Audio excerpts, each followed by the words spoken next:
here at home and abroad that you can share with the Commission? I have quite a few DP. Let me start with the academic ones. I was awarded a Fulbright scholarship. That's how I managed to do my master's in the US back in those days, which was not something easy to come by. And then when I was there, I joined, well, it flowed from my, it was one of the benefits of that scholarship. I became a fellow at Georgetown Law University in their gender department. And that fellowship is an honor in itself. And later, I became a Commonwealth Law Foundation fellow. But, you know, life always catches up with us at awkward times. I was supposed to have gone, it had a program for its fellows, induction program. You know, they take you to a few international Commonwealth countries to observe relevant practices there. But unfortunately for me, I fell pregnant. I was already on the bench. I fell pregnant with my last born, and the time of induction coincided with the time of the delivery of the baby, and much as I wanted to go, I could not. So my interaction with them was rather limited and only electronic. I have been awarded, at professional level, I've been recognized by 2 women groupings, prominent women groupings in the legal field. SAULA, which is the South African Women Lawyers Association, and a Women Judges Association, of which I'm currently president, the South African chapter of the International Association of Women Judges, which have, you know, awarded me, you know, recognition awards twice because, well, they said because of the work I have done to promote gender equality and my contribution to the jurisprudence of our country. I have I've even been awarded a recognition award by the Eastern Cape Business Chamber in the category of law recently. My alma mater, one of my alma maters, Duke University in the USA, awarded me a very prestigious award at the height of the COVID-19 pandemic. That was one of the highlights of 2020 for me. They chose me as their international law alumni for 2020. And incidentally, they recognized 2 other South Africans in that year. Former Deputy Chief Justice Museneke for his work in the human rights area, and a woman who's a former, one of the former Chief Justices in the US, Justice Margaret Marshall, who was born and bred here, but then studied here, a Vets alumnus rather, but she left for the US and made a big name for herself there. I have been awarded 3 honorary doctorates by 3 universities, Walter Sisulu University, Forte, and Nelson Mandela University, of which I'm very proud. I think that's about it, DP. Oh, and maybe I should mention the fact that I was recently appointed as Chancellor of the University of Mpumalanga, a feat of which I'm very proud, which is an honor also. Thank you, President Maya. Your CV makes reference to the fact that you served as an acting judge at the Constitutional Court for 2 terms in 2012. Yes, I did. Which you have confirmed in your documentation. How did you find the experience at the Constitutional Court? I thoroughly enjoyed the intellectual rigor that came with the work, the collegiality in that court, to the extent that when a vacancy arose shortly after my acting stint, I made myself available, applied for the job, along with Deputy Chief Justice Zondo. I was recommended, I was one of those recommended by the commission, but there was one vacancy and I did not make the president's cut. It chose ACJ Zondo. But it was an exhilarating experience, which I thoroughly enjoyed. You also had the rare honor and privilege to serve as an acting judge of appeal in Lesotho and Yes. acting judge in the Republic of Namibia. Yes, DPA, but perhaps I should explain, those were just one-time, events, which usually happens. The neighboring countries are not well capacitated in terms of their judiciaries, and frequently they make use of South African judges. So in both instances, I was one of senior judges who had been asked to go and deal with sticky cases that none of the judges there could deal with. In Lesotho, it involved the perennial problems with their Chief Justice, and in Namibia, it's a case that involved a sitting judge in their Supreme Court, something to do with a servitude over land he occupied, a long-running problem that had been sensitive. So that's how I came to work in those two countries.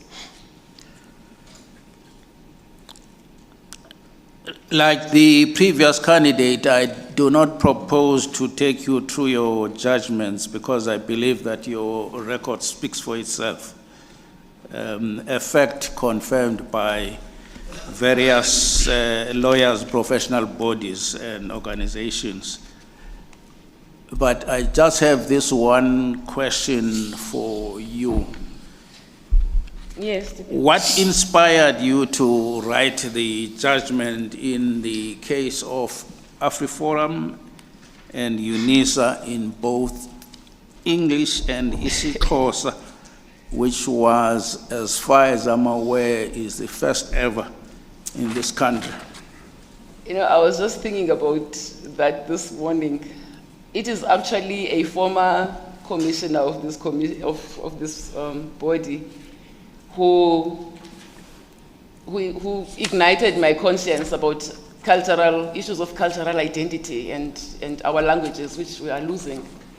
Our children hardly speak our language. In fact, us do not speak our languages.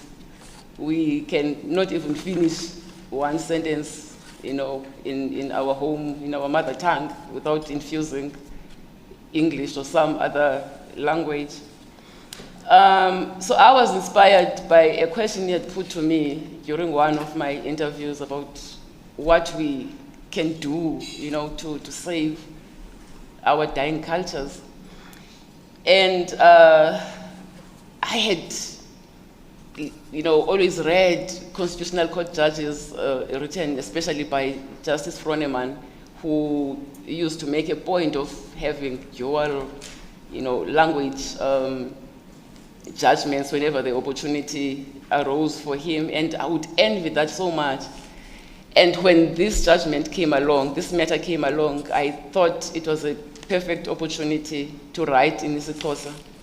And I did, but we sat together in the matter, and I had indicated at conference that, colleagues, I'm going to do something that has never been done before. I'm going to write this judgment in isiXhosa, and the looks on all your faces, I could write a book on them. But we had that matter in the last term of was it 2019? But it took a while to produce. It was a tough exercise. It came out about 5 to 6 months later, which is very late.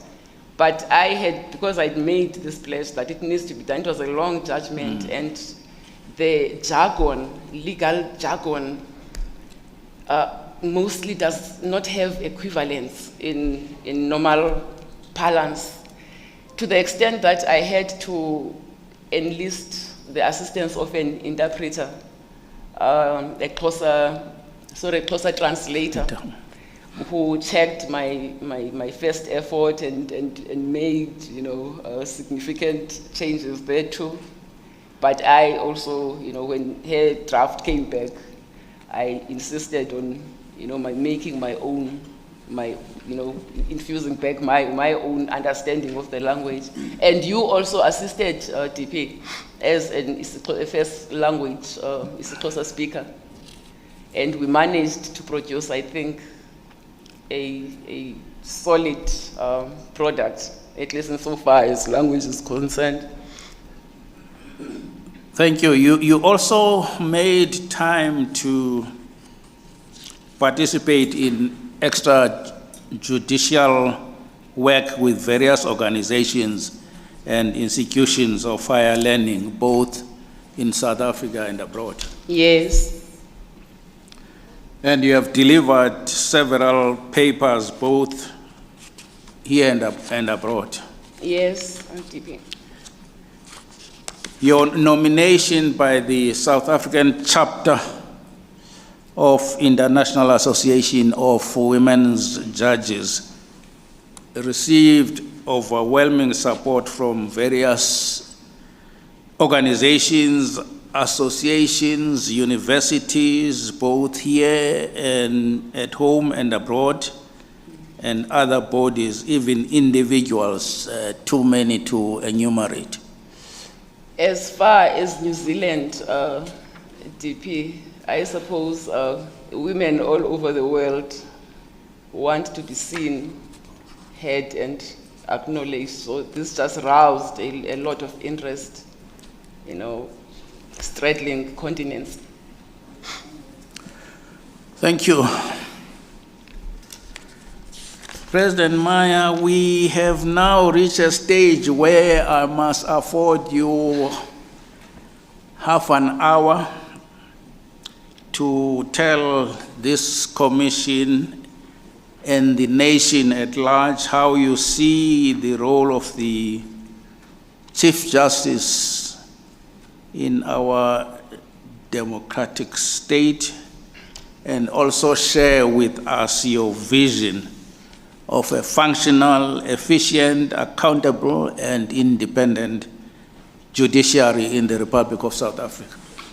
Thank you for the opportunity, DP, but I have a special request to ask, which I plead should not cut into the 30 minutes, to first give a brief report on certain undertakings I made to this commission during my interview for the position of SCA president in 2017. I won't take long, I promise, but don't start timing me just yet. May I do that? I will allow you that opportunity, but before you make your presentation, I just want to add this. Whilst you are making your presentation, will you also touch upon the myriad of challenges facing the judiciary at the moment, both in terms of the tools of trade, conditions of service, delays in rendering judgments, and the like? I have a long list, DP, and I'm scared that the 30 minutes you have allocated me may not even be enough, but I'll do my best. This is your opportunity. Thank you, DP. In 2017, the Commission had asked me to describe the vision I had for the SCA, and in answer, I said I was inheriting a very efficient institution staffed by diligent and experienced judges, and that, in my view, only a few tweaks were needed to improve it. I then identified 3 areas that comprised my to-do list. My first target was gender diversity, and I lamented the shortage of women judges in that court and other courts. I'm very proud to report that with your support, commissioners, in the 2 rounds of interviews for judicial vacancies at the SCA, 5 in 2019, and another 5 vacancies in October last year, we were able to achieve the appointment of a total of 6 women, 2 colored, 1 white, and 3 African. One of the 4 male judges we appointed, of the 4 male judges we appointed, 2 are African, 1 is colored and from the Cape Flats. And I always mention that when I speak about him because he comes from a really, disadvantaged background.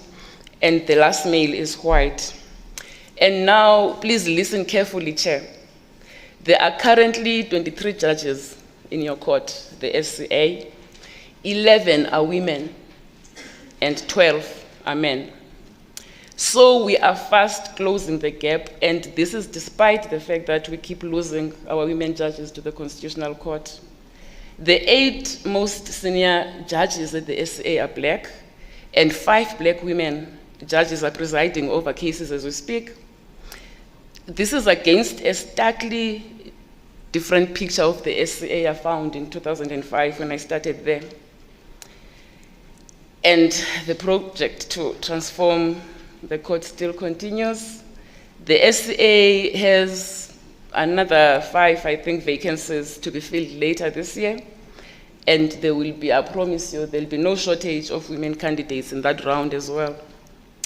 My second target was the lack of collegiality in the court.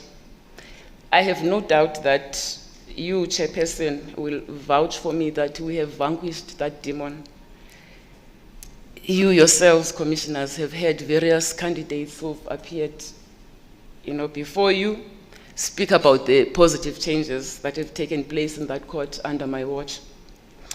My third target was fair allocation of work and judgment, writing allocations that promote skills of transfer of skills and ensures that all SCA judges get a chance to write judgments in matters of substance.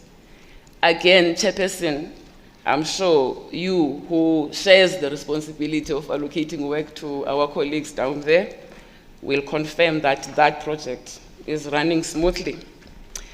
So in sum, Chairperson and commissioners, the SCA has turned a critical corner in the last while. It has changed its institutional character for the better. All is well there as can be, although it is, it's ongoing work, we can never relax. And I dare say that I have delivered on the promises I made before you 5 years ago, well, about 5 years ago. Now to my vision for the judiciary.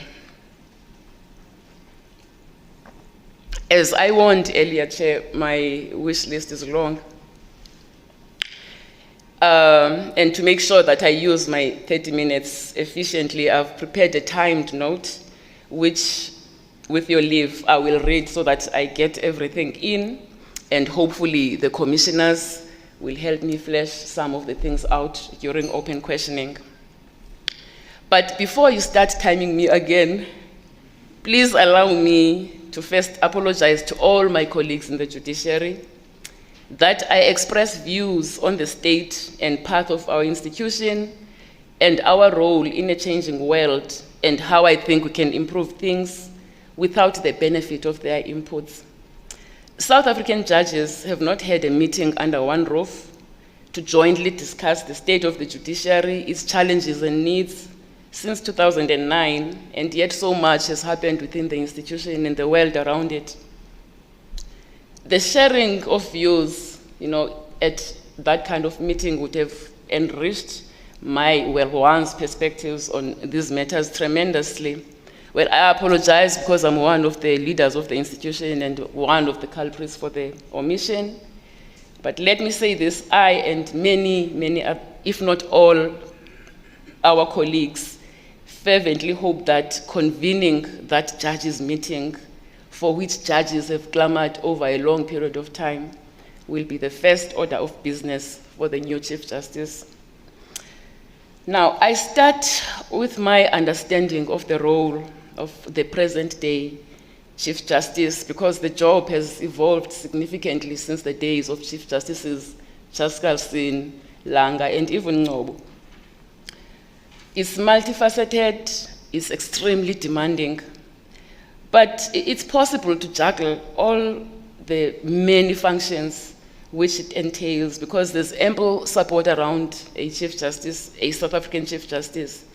In the office of the Chief Justice, the heads of court cluster, and the judicial officers themselves, because they are highly educated and experienced professionals. I think it's important to highlight at the outset that a Chief Justice and the heads of court are not bosses of anyone. They are only first among equals, and that demands collaborative and consultative leadership. There is a great wealth in occasional lehotlas of the entire constituency, as we experienced until 2009. I can't overstate that point. The core function of a Chief Justice chair, in my view, which is shared equally with all other judges, is to sit in court, preside over cases, and produce judgments expeditiously, and her vote in the adjudication of cases carries the same weight as those of her colleagues. Then follow the additional numerous and unique responsibilities that attach to the position. The Chief Justice is responsible for the administration of the apex court and exercises final authority over the functioning and management of all courts in terms mainly of Section 165(6) of the Constitution and Section 8(2) of the Superior Courts Act. Now, these duties entail, among others, oversight of all the courts, the Office of the Chief Justice, which is a national department, chairing judicial institutions such as this body, and the South African Judicial Institute of Education, swearing in various public officials and convening meetings in various constitutional bodies, the list goes on, and generally representing the South African judiciary in local and international judicial formations. She is the face of the institution. I think it's important to note that our country has been through a lot in recent times and faces many serious challenges. So the need for an impartial, independent, effective, accountable, responsive, and cohesive judiciary has never been bigger than it is now. Whoever is appointed for this position bears the responsibility of ensuring that the institution remains strong, retains its integrity, and firmly executes its role of protecting and promoting the Constitution and the law, so that our country, especially the poor and most vulnerable members of our society, are guaranteed access to justice. It must be someone who is equipped to inspire stability and cohesion within the judiciary itself and inspire public confidence in the judiciary. Fortunately, there is no need to reinvent the wheel, as almost all the fundamentals for an independent, impartial, and efficient judiciary are already in place. The blueprint, which includes the establishment of the judiciary's own department in the OCJ, and a training institute for judges training and continuing education run by judges to ensure institutional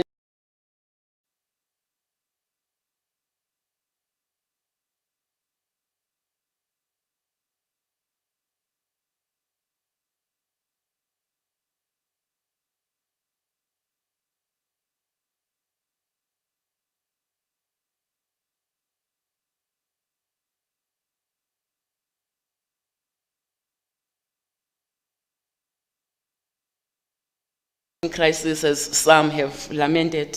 Yes, it is not perfect, but there is still a relatively, maybe not even relatively, there's still an efficient system of administration in place.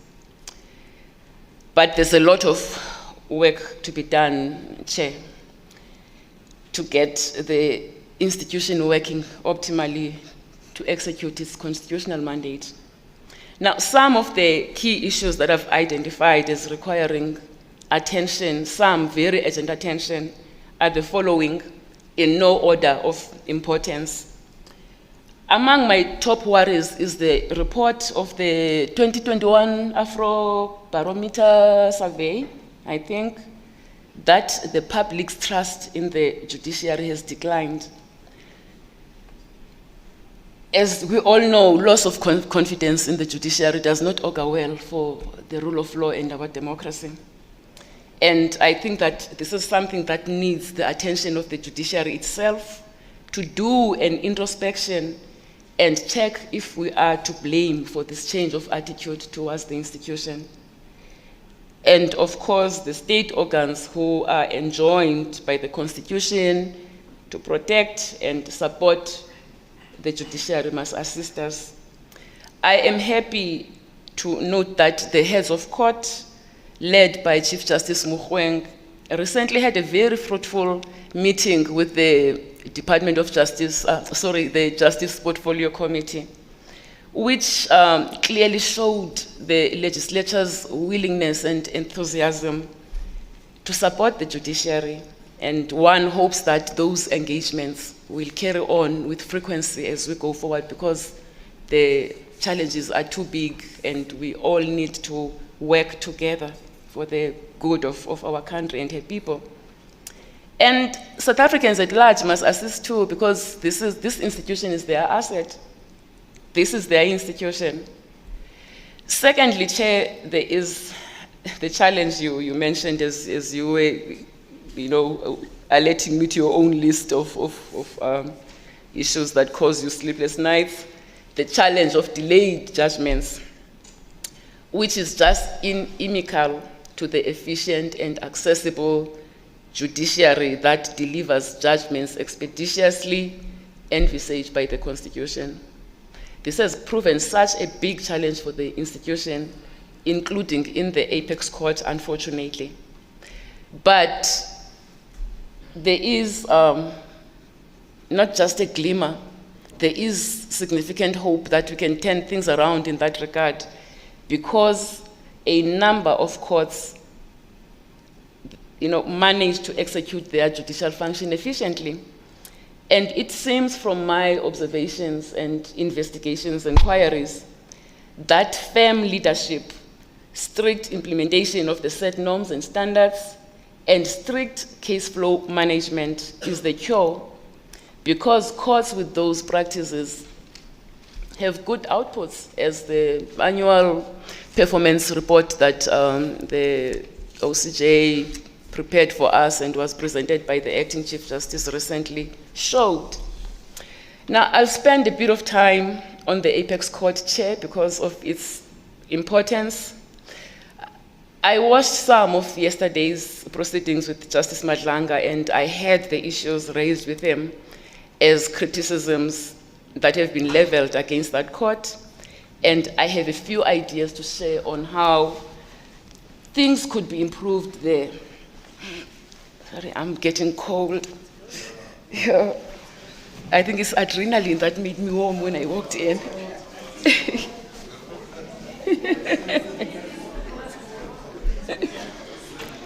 Maybe, yeah, I see that Commissioner Malema is quite upset. Can we turn the aircon down a little bit? Thank you. Thank you, Chair.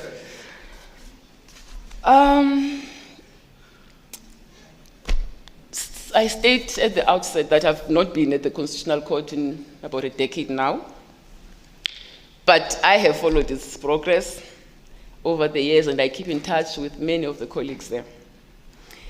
The judiciary's annual performance reports show that the court's workload, especially in relation to applications for leave to appeal, has indeed grown exponentially since its jurisdiction, that is the court's jurisdiction, was increased in 2013. But interestingly, when one checks the court's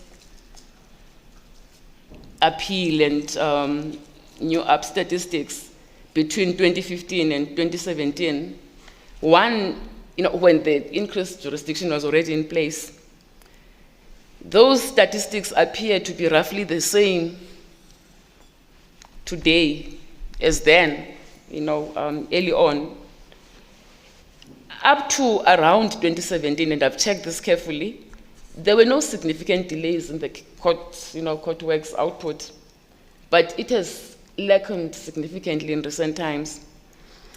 Now, in my view, the work done in the Constitutional Court is similar to the work done in the SCA, and the rules of the two courts are not dissimilar.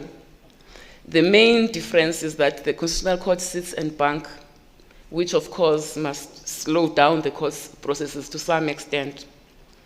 Now, I do believe that the manner in which the SCA operates to achieve quick turnarounds, for which it's well known, might work there too. And my conversations on the subjects with my colleagues there who came from the SCA confirm that belief.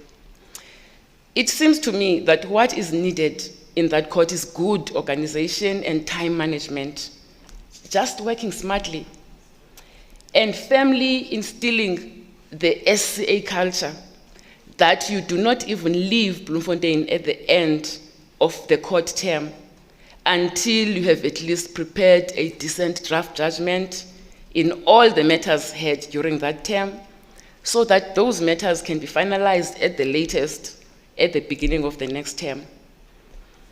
It seems to me that a review of the Constitutional Court's work practice manual is absolutely necessary for the reasons you pointed out yesterday, Chair. It sets out the time frames that it sets out, I do believe may contribute to the cumbersome, some of the procedures are cumbersome and they cause time lags that can be chopped down. But I must say that it was heartening to hear Justice Madlanga report that there are moves to address that issue, and I know for a fact that there are contemplated moves to amend some of the court's rules, especially relating to the operations of their general office to enhance the court's efficiency. But in that regard, I should point out a seeming anomaly that may hamstring that process, because according to my research, Section 29 of the Superior Courts Act, which provides for the making of the rules of the Constitutional Court, is yet to be proclaimed, unlike Section 30, which provides for the SCA and Uniform Court rules, which is operational. Minister Lamola will I'm subject to correction. I may have been overtaken by events, but according to my research, it still remains, unpromulgated, and that may perhaps be an issue for you to look into quickly if the rules of that court are to be amended in the short term. Now, I start with appeals, Chair, and my first step would be what we do: to set matters down for hearing only when they are ripe for hearing and the record is complete. When I acted at that court, process in the matters, already set down, trickled in bits and pieces until the very day of the hearing. And sometimes even during the hearing, you'd be getting things being submitted from the bar. And I'm told that by colleagues there that situation has not entirely changed. Now, that is not good practice, especially in a senior court, because it does not allow the judges a proper opportunity to prepare for the hearing so that they can engage counsel on all the issues, and in turn, it hampers the speed with which judgments will be delivered, because the judges are catching up with the issues after the hearing, and sometimes are even forced to ask for further submissions from the parties at that late stage. And the practice, may I just add this other practice chair of holding conference directly after a case hearing, which the Constitutional Court previously used and the SCA still uses. It has great merit because it forces thorough preparation by the judges before the hearing and allows the sharing of views directly after the hearing while the debates are still fresh in the judges' minds. And it can be determined quickly if there is going to be disagreement, and the judges can start engaging meaningfully towards that direction and immediately start writing the competing judgments, all shortly after the hearing. I must confess, though, that, as you know, Chair, that the SCA also waits for the allocated scribe to produce the main judgment before work on a dissent, if there's going to be one, can start. But I think that is perhaps something we can also consider, as it would improve our turnaround times even more. So my point in sum is that holding conference directly after the hearing saves time in the long run. The comprehensive conference that is already in place can of course be retained. It is necessary, but the first one is important. Now, about the troublesome applications for leave to appeal, there appears to be a general feeling in that court that requiring all judges to be part of a quorum, to deal with applications for leave to appeal is unnecessary and time-consuming. And that hearing them in smaller panels of, say, 2 or 3 judges, as the SCA does, would allow the duty judges to dispose of an application for leave to appeal by dismissing it, and that would free up time for judgment writing. And where the duty judges consider that the matter should be set down for hearing, or they disagree, or for any other good reason, they would circulate a memorandum to the rest of the members of the court for a final decision on whether the matter should be set down. That would, of course, necessitate an amendment of the quorum provisions of the court in Section 1672 of the Constitution and Section 12.2 of the Superior Courts Act that prescribe a minimum panels of at least 8 judges.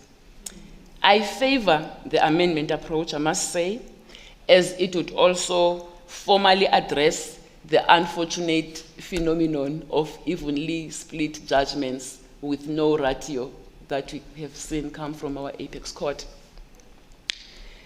That said, litigation is increasing exponentially. South Africans have become very litigious. And there may soon come a time when the Constitutional Court needs capacity. It may be now. As I understand it, that court can comfortably house 15 judges today, and a constitutional amendment increasing the number of judges, if that route were to be adopted, would be necessary, of course. Now, ideas which I find appealing have been bandied about, that such a development that is employing more judges, coupled, of course, with a quorum amendment to at least 7 judges instead of 8, 7, which I still think constitutes a fair number, a fair-sized panel of judges, that would allow 2 courts to sit on more times than the current twice or once a week that we see at the Concord, and increase that court's output. And it would still be possible to have the traditional big panel of 11, if need be, for the traditional important constitutional matters. Or collapse what Minister Lamola asked yesterday, collapse the Constitutional Court and the Supreme Court of Appeal into one court, as my colleague Justice Matopo suggested here in October. and strengthen, that's possible. We could strengthen the appeal processes in the High Court, the full bench sittings. And that, in fact, would remove a whole layer, expensive layer, in the appeal process and actually enhance access to justice. But we can debate these ideas further at a more appropriate stage. The third point, Chair, is the project of court modernization and digitization, which is Chief Justice Mogoeng's baby, to enhance court efficiency and speedy access to justice. It must now be implemented fully in all courts. I'm sure Minister Lamola will agree with me. We have seen its importance and efficacy with the introduction of virtual court hearings hastened by the COVID-19 pandemic, especially for civil cases. The development of the court online solution, which will improve the management of court records and minimize loss of critical documents in courts, must be prioritized. Case lines, which allows for the filing of court process by uploading it electronically and dispenses with the need for paper records, is still a pilot project used in the Gauteng division and with JP Mlambo's help only partially for petitions in the SCA. We want to extend it to appeals proper now. And I know for a fact that there are other divisions that have been clamoring for its rollout to their courts for a while now. Next, Chair, is the fact of the talk of creating a single judiciary that started, I think, during former Justice Minister Penel Maduna. That was many years ago. I would push for its implementation and bring all our courts under one roof in the shortest term possible. We all know that there are many serious challenges in the magistracy. And fortunately, the minister and the chair of the Justice Portfolio Committee, who know all about these issues, are here. We just heard in the media a few days ago about Commissioner Magwanisha's anger at what he found at Palm Ridge Magistrates Court, which has no recording transcription machines to record court proceedings. Imagine what will happen if those matters, the judgments in those matters, are taken on appeal or review. It has no CCTV equipment which allows child rape victims to testify in safety, because the Department of Justice, unfortunately, well, that's what is reported, unfortunately allowed the relevant contract to lapse without making alternative arrangements. These problems and more are experienced by the magistracy across the country. And that sector of the judiciary has asked to be linked to judges under the OCJ's care so that they too can benefit from the individualized attention that judges get and experience the judicial independence which the judgment in Van Rooyen said many ages ago they are entitled to, because they are judicial officers and not civil servants as they are currently treated. The transformation of the judiciary remains a big challenge, Chair. Yes, great strides have been achieved in terms of rape. How did I say rape? Race? Well, I live in South Africa. But gender diversity still remains a big challenge. You know, there's this big misconception that the judiciary and even the professions are more transformed in terms of gender than they actually are.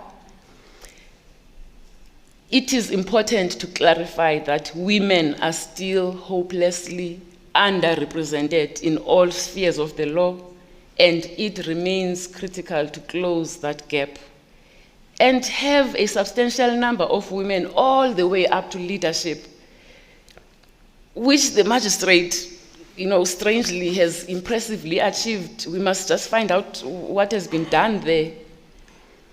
So that example of the magistracy tells us that with the right will and determination, it is possible to achieve meaningful gender equality. in this institution and elsewhere. I find it most heartening that my reminder to the Chief Justice during my 2017 interview for the SCA presidency about the program to fast-track women into the judiciary, started by former Justice Minister Bridget Mabandla, at the instance of the South African chapter of the International Women Judges Association many years ago, when I was asked the perennial question of how we can improve gender diversity in the institution, has finally been resuscitated, and I informed by the SAJA that it will start in earnest in July. That will be a game changer if one considers that all the women that were candidates in Minister Mabandla's pilot program became judges. Three of them sit at the SCA. One of them was a JP, Justice Molemela now, Judge Khwele, Judge Somanaidu. I have Judge Nicholson, appeal judges who came from that program. Imagine if we had not allowed it to die when the tenure of Minister Mabandla's terminated. We would be far, but it's never too late to do the right thing, I suppose. So, yes, that program is coming into action, but we must not stop doing the other things we've been doing in the meantime, agitating for women to be given quality work in the professions by the state attorney. That can never be overstated. Government must give, black lawyers and women lawyers quality work so that we have a pool from which we can tap when we look for judges. And we have people who are ready, who have had experience in these niche areas of the law, commercial law. When they go to the bench and we do not get these comments, these, painful comments that the quality of judgments, is being eroded. And that comes from the full question is that the judgment, the quality of judgments is becoming poor because of transformation, because you are getting more black people into the system. Now, these chickens come home to roost at some stage. So give people a chance, give them an opportunity to get the adequate experience so that they can do a proper job when called upon to do so. We are not going to wait. All of us here, the black people, are products of Bantu education. We did not get the best education there was, but despite all those odds, we managed to get ourselves somewhere. It is our kids, the generation that has been able to go to model schools and private, fancy private schools, that have been able to compete neck and neck with the other races. And black children have proven themselves there that they, black people are as equally gifted as other races. But we are not going to wait for that generation to rise to institute transformation. We have to do it today, yesterday actually. I'm sorry, I got a bit emotional there. So get women into the judiciary, and when they get into the judiciary, give them the same opportunities as their male counterparts, who, by the way, are not better intellectually endowed than those women. Now, linked, let me calm myself down, Chair, this upsets me. Linked to gender diversity, Chair, are concerns that have been raised by, among others, advocacy parties, that the judiciary cannot achieve gender equality and equity when it does not even have policies that accommodate women's challenges. For example, the judiciary, and I took it for granted that we did, I learned this only recently. The judiciary has no anti-sexual harassment policy. As if we live, we come from this bubble somewhere, we are not part of society. We don't experience the problems that are experienced, by society generally. No anti-sexual harassment policy, and the reported consequences of this gap are that the few sexual harassment incidents, which the few courageous victims, because it's not easy to report that kind of thing for various reasons, those few cases that have been reported to the powers that be have not received the attention they deserve because they are treated, if treated at all, as acts of misconduct in inquiries that take forever to finalize. I understand that there's no maternity policy as well, which some may raise eyebrows at judges pregnant, but judges do get pregnant. I was the first judge to fall pregnant on the bench, and the Department of Justice, which administered the judiciary then, simply did not know what to do with me. And as time to give birth came nearer and I kept asking and asking what would happen with my leave, the late Mr. Labuskachne, who was our advocate, JB Skosana now then, and our big brother in the department, just said in frustration, Judge, I will just advise the minister to give you the 4 months, the 4 months leave allowed under the Basic Conditions of Employment Act, because I don't know what else we can do. But judicial officers are not civil servants, and they must have their own legal protections if we are serious about these issues. Let me start with the other one. The other issue, Chair, is the full capacitation of the Office of the Chief Justice. The whole notion of establishing that national department was, in addition to offering support, administrative support, to the Chief Justice and the institution, it was to create institutional independence for the judiciary, which now has its hands tied behind its back because it has no control over its own budget and expenditure. You know, we've been walking this path, and JP Tlalitse and all judges have been walking this path for a while now. The issue of resources is critical. And it's a big problem, not just for the judiciary, but for the taxpayer too, because judges not having a say at all on the tools that are needed for the execution of their work, judicial work, not just work, impedes their performance and sometimes even results in wasteful expenditure, such as being provided with expensive laptops which cost upwards of 34,000 rand because they come with useless accessories we'll never use. We are not consulted when those things are procured for us. We are provided with leather-bound diaries. I got one recently and I was asking who still uses a thick book diary in 2022? And other paraphernalia about which, again, we are not consulted. And instead, Chair, sacrifices are made in respect of critical support and tools of trade, such as something as important as court assessors who assist judges in criminal proceedings, acting judges who help judges with case backlogs. Minister,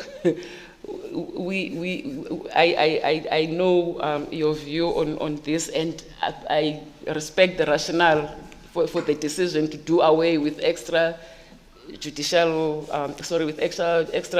acting appointments, which is a critical, tool in creating skills transfer, among other benefits.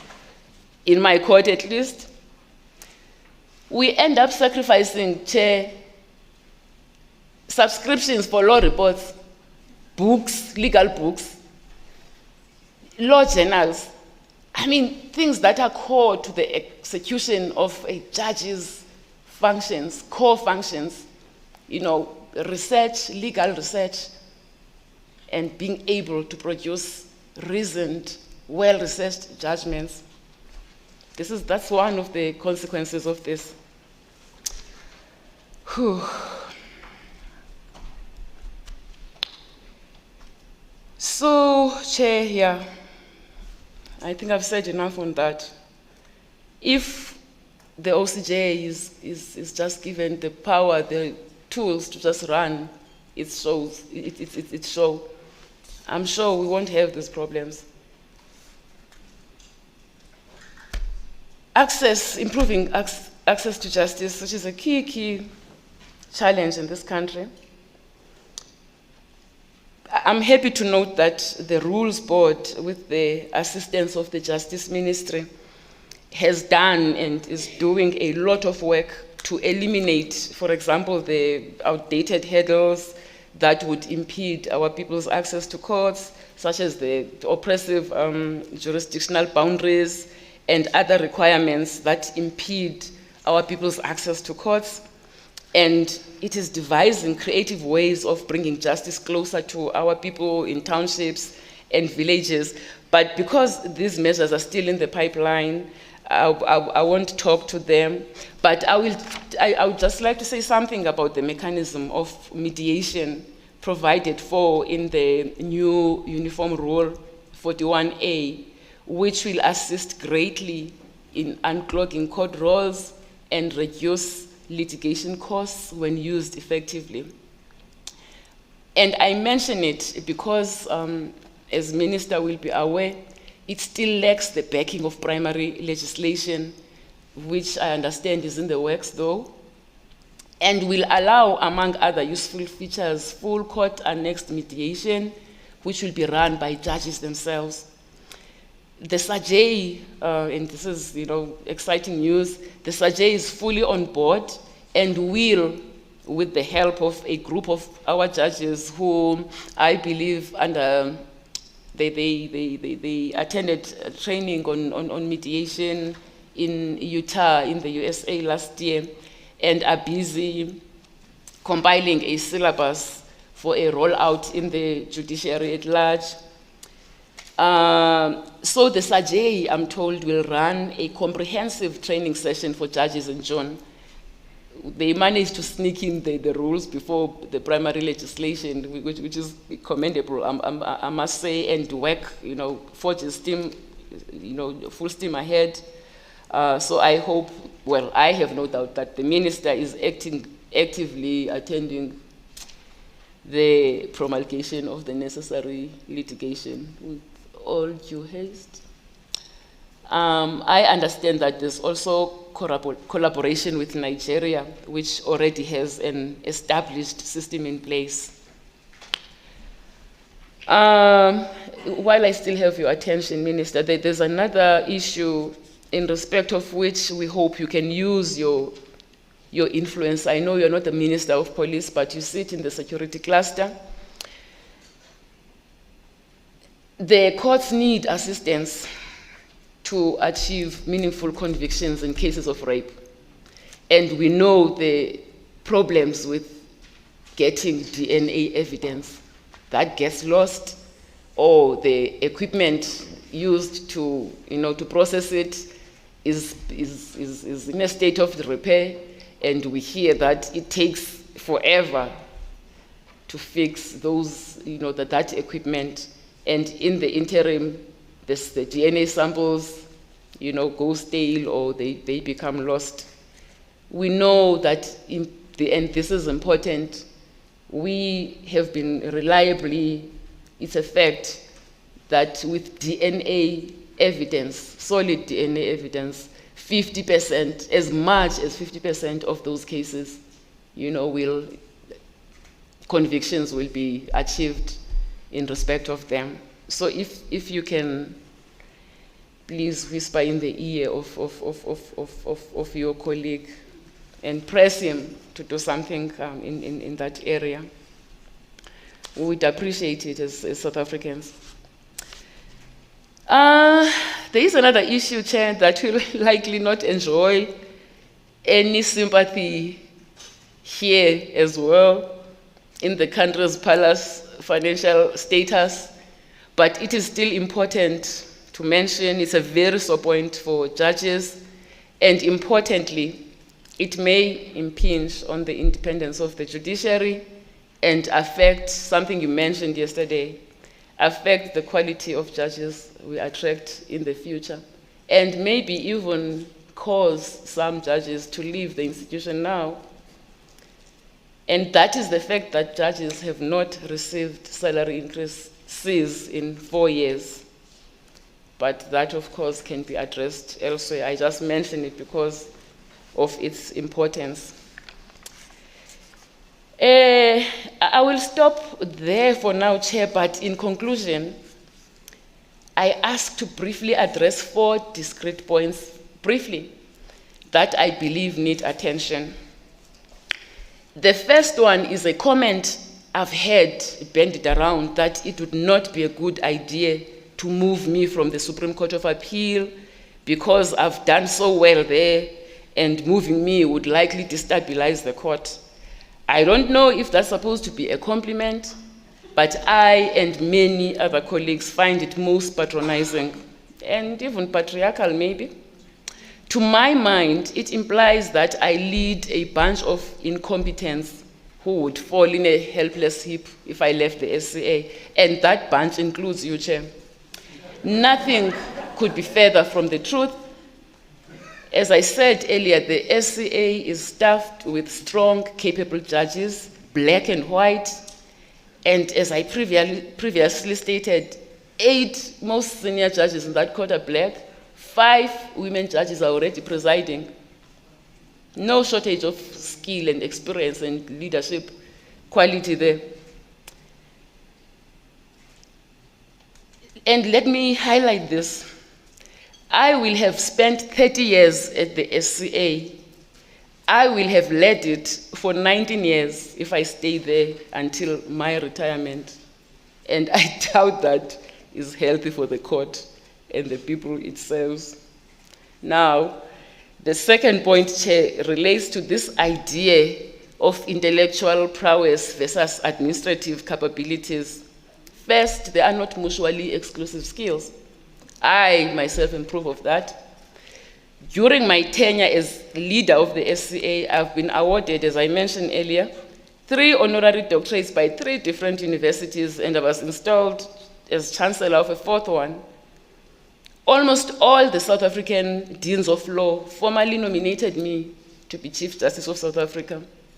Despite a demanding schedule of juggling relentless administrative duties and my core function of sitting in court, my core function as a judge, I have managed to hand down upward of 200 reported judgments on a wide range of legal subjects, all which have been reported.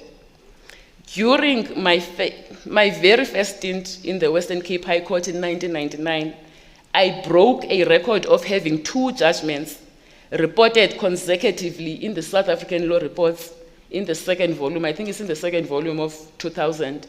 Only one judge, a senior permanent judge, had achieved that feat before. I think it was Judge Dion van Say. No one had 2 judgments in one, especially in the green books, in one volume.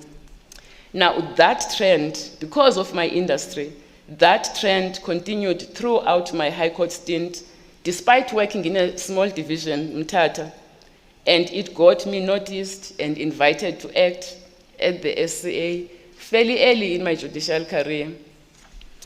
Third point, Chair, is that if I'm appointed to the Constitutional Court, I would be coming in from the cold, and that might cause discord and resentment among the Constitutional Court justices. Chair, I enjoy good relationships based on mutual respect with each one of those justices.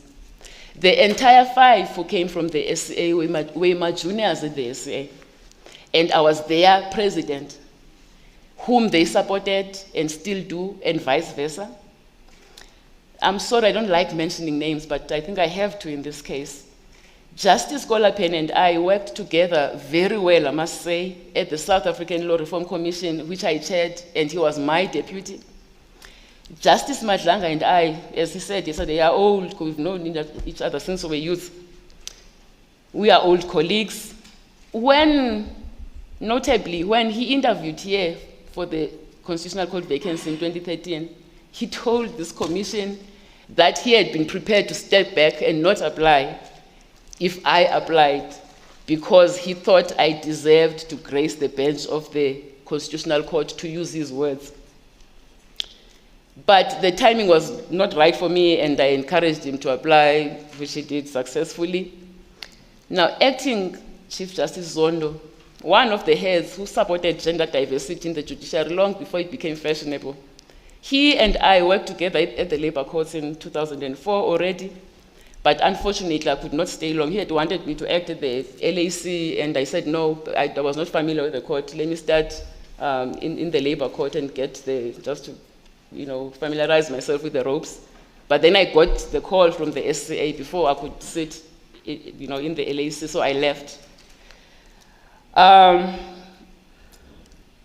ACJ Zondo and I acted together at the Constitutional Court. We interviewed here together for a vacancy in 2012. We were both recommended for appointment. As I said earlier, he was chosen, I was not.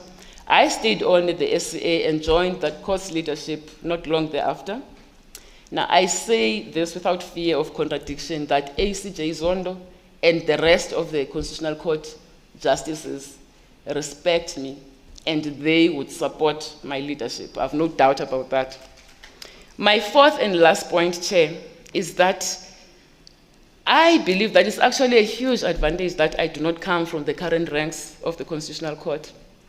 What others describe as coming in from the cold, I see as bringing fresh perspectives and a wealth of experience from my time in the High Court, my long years at the SCA, and the almost 7 years in the institution's leadership, which has accorded me access to the other ranks of the judiciary and given me a holistic view of the entire institution and its challenges. It must always be also said that there is a long-standing lack of synergy between the Constitutional Court that sits up there and the rest of the judiciary. There is lack of synergy between the superior courts and the magistracy and the other courts. And we need a Chief Justice who is sensitive to these gaps and has the ability to bring cohesion and unity to the institution, so that all our courts can feed off and strengthen one another. So all four excuses, in my view, have no substance, Chair. I'll leave it at that for now. Thank you, Chair. I think I'm still within my 30 minutes. I would rather not comment on that. Thank you, President Maya, for that presentation.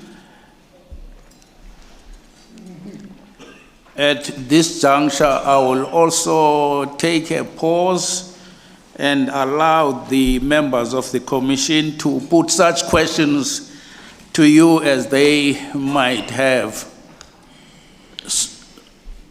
Before we do that, Chair, could I just ask a quick comfort break? Just 5 minutes. I wanted to do the same, Chair. After such a brilliant presentation, we must listen to ourselves briefly. President Maya, your motion has been seconded. Thank you, we'll take a comfort break for, should we make it 10 minutes? 10. 10 minutes. So we'll reconvene at 20 to 11. Thank you, Chair. President. I think Commissioner Malema also. Just give me a Just moment. on a hugely important point, it is tea time now.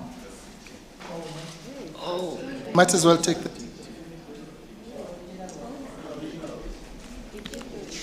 So how long should we adjourn for?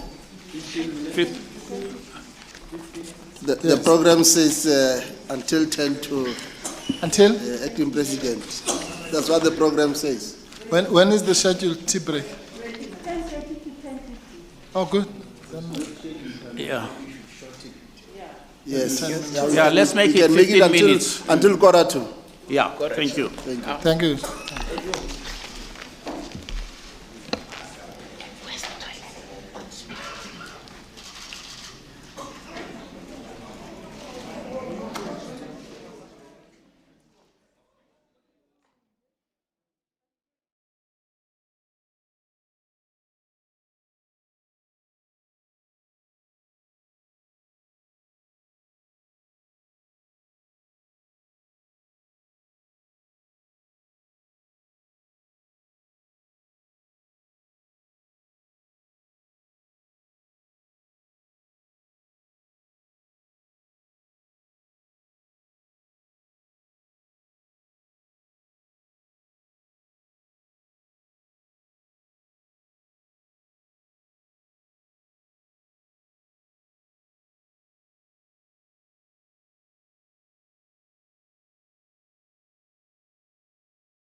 Commissioners, in keeping with the traditions of the Commission, will all those members who wish to speak alert me, and I'll make a note of them and give them the opportunity to put whatever questions they might have to the candidate in accordance with the order in which their names have been recorded.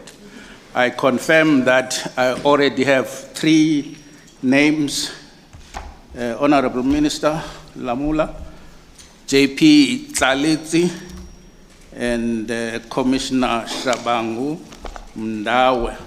For the benefit of the recording team, I would ask each and every commissioner who wants to speak to press the mic, record your name, then I'll take it from there.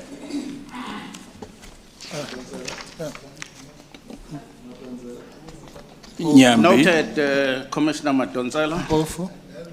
Makwanisha. Malema. Okay. Now, we don't know. Making a note of the names, Commissioner. We don't know if. Please give me a moment. Pepe, No. Commissioner. Pepe, Yes. Okay.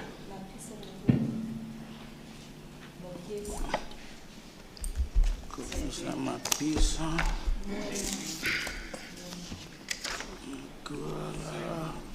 Commissioner Magwanisha. Yeah, you should. I've already got him. Commissioner Moimang.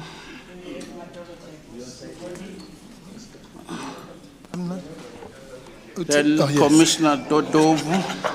You spoke yesterday.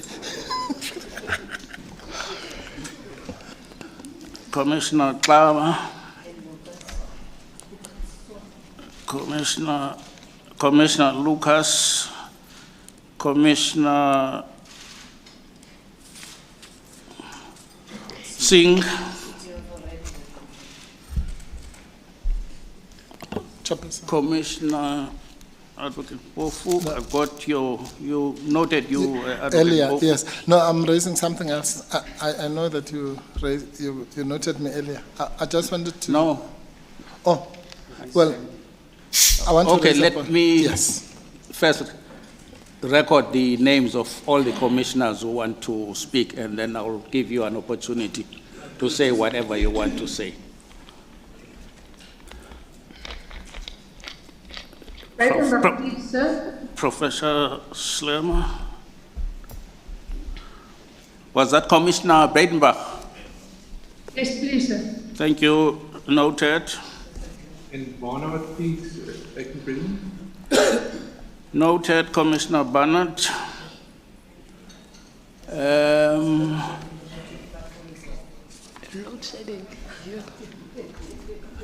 Commissioner Matolo Zlepo, I think I had your hand up a short while ago. Yes, you were. No, unfortunately, you'll be number 17 on my list.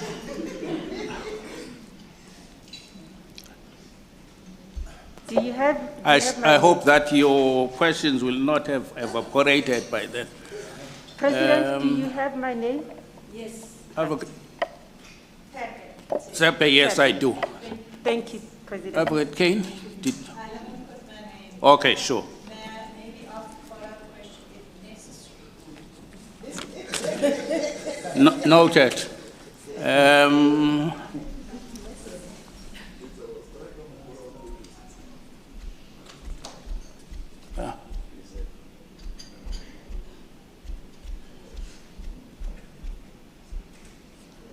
Commissioner Malema, I nearly overlooked you. You'll come in as number 18. I hope you don't mind. I was number 3.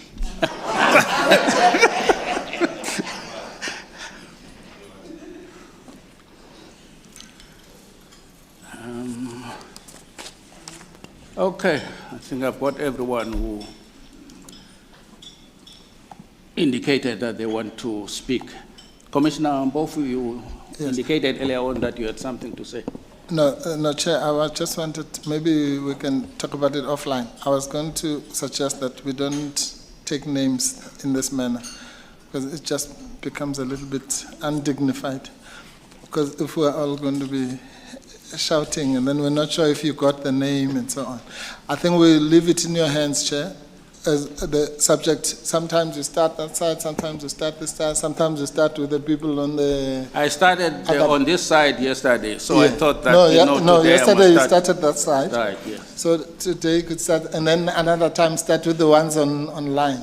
But we'll be in your hands. If we end up with being in the last, when we put our hands up first. Well, the most important thing is that if you want to speak, then I record your name. Yes. Because ultimately, you'll have a chance to say whatever you want to say.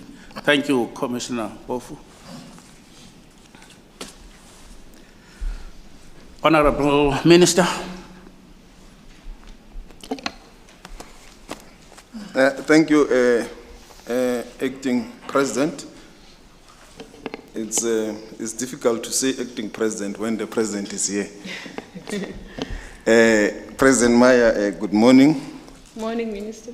Thank you. And I must say that I got a sense from your presentation that you are standing on your own, on your credentials, and not on the basis that you are a woman. Thank you, Minister. Is that impression correct? I thought you would want to say something. Yeah, I agree with you, Minister. Okay. I'm not here simply because I'm a woman. I'm a judge, a worthy judge, I think, and I've proven myself over 22 years. And the fact that very important that I'm a woman, of course, but it's just one of the, I'm not good because I'm a woman. I'm just a good woman judge. Thank you. I wanted you to say it. Thank you. The Constitutional Court in the certification judgment alluded to our kind of unique separation of powers. Sorry, Minister. Chair. Commissioner Malema. How are we going to deal with the clapping of hands? Because it's unacceptable, it's wrong. Yes, it is. In fact, we run a risk of rent a crowd.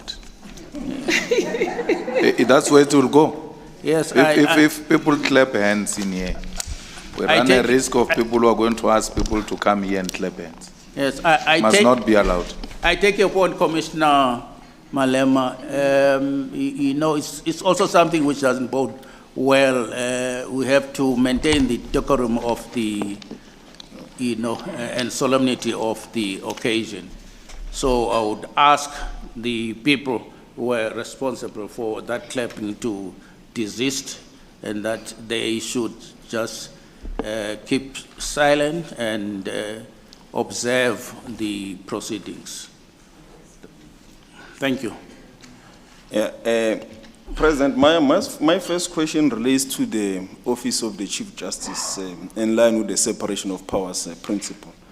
The Office of the Chief Justice was an invasion which emerged from the interaction between the executive and the judiciary, and was always perceived as a transitional phase towards the ideal end state that suit the South African separation of powers.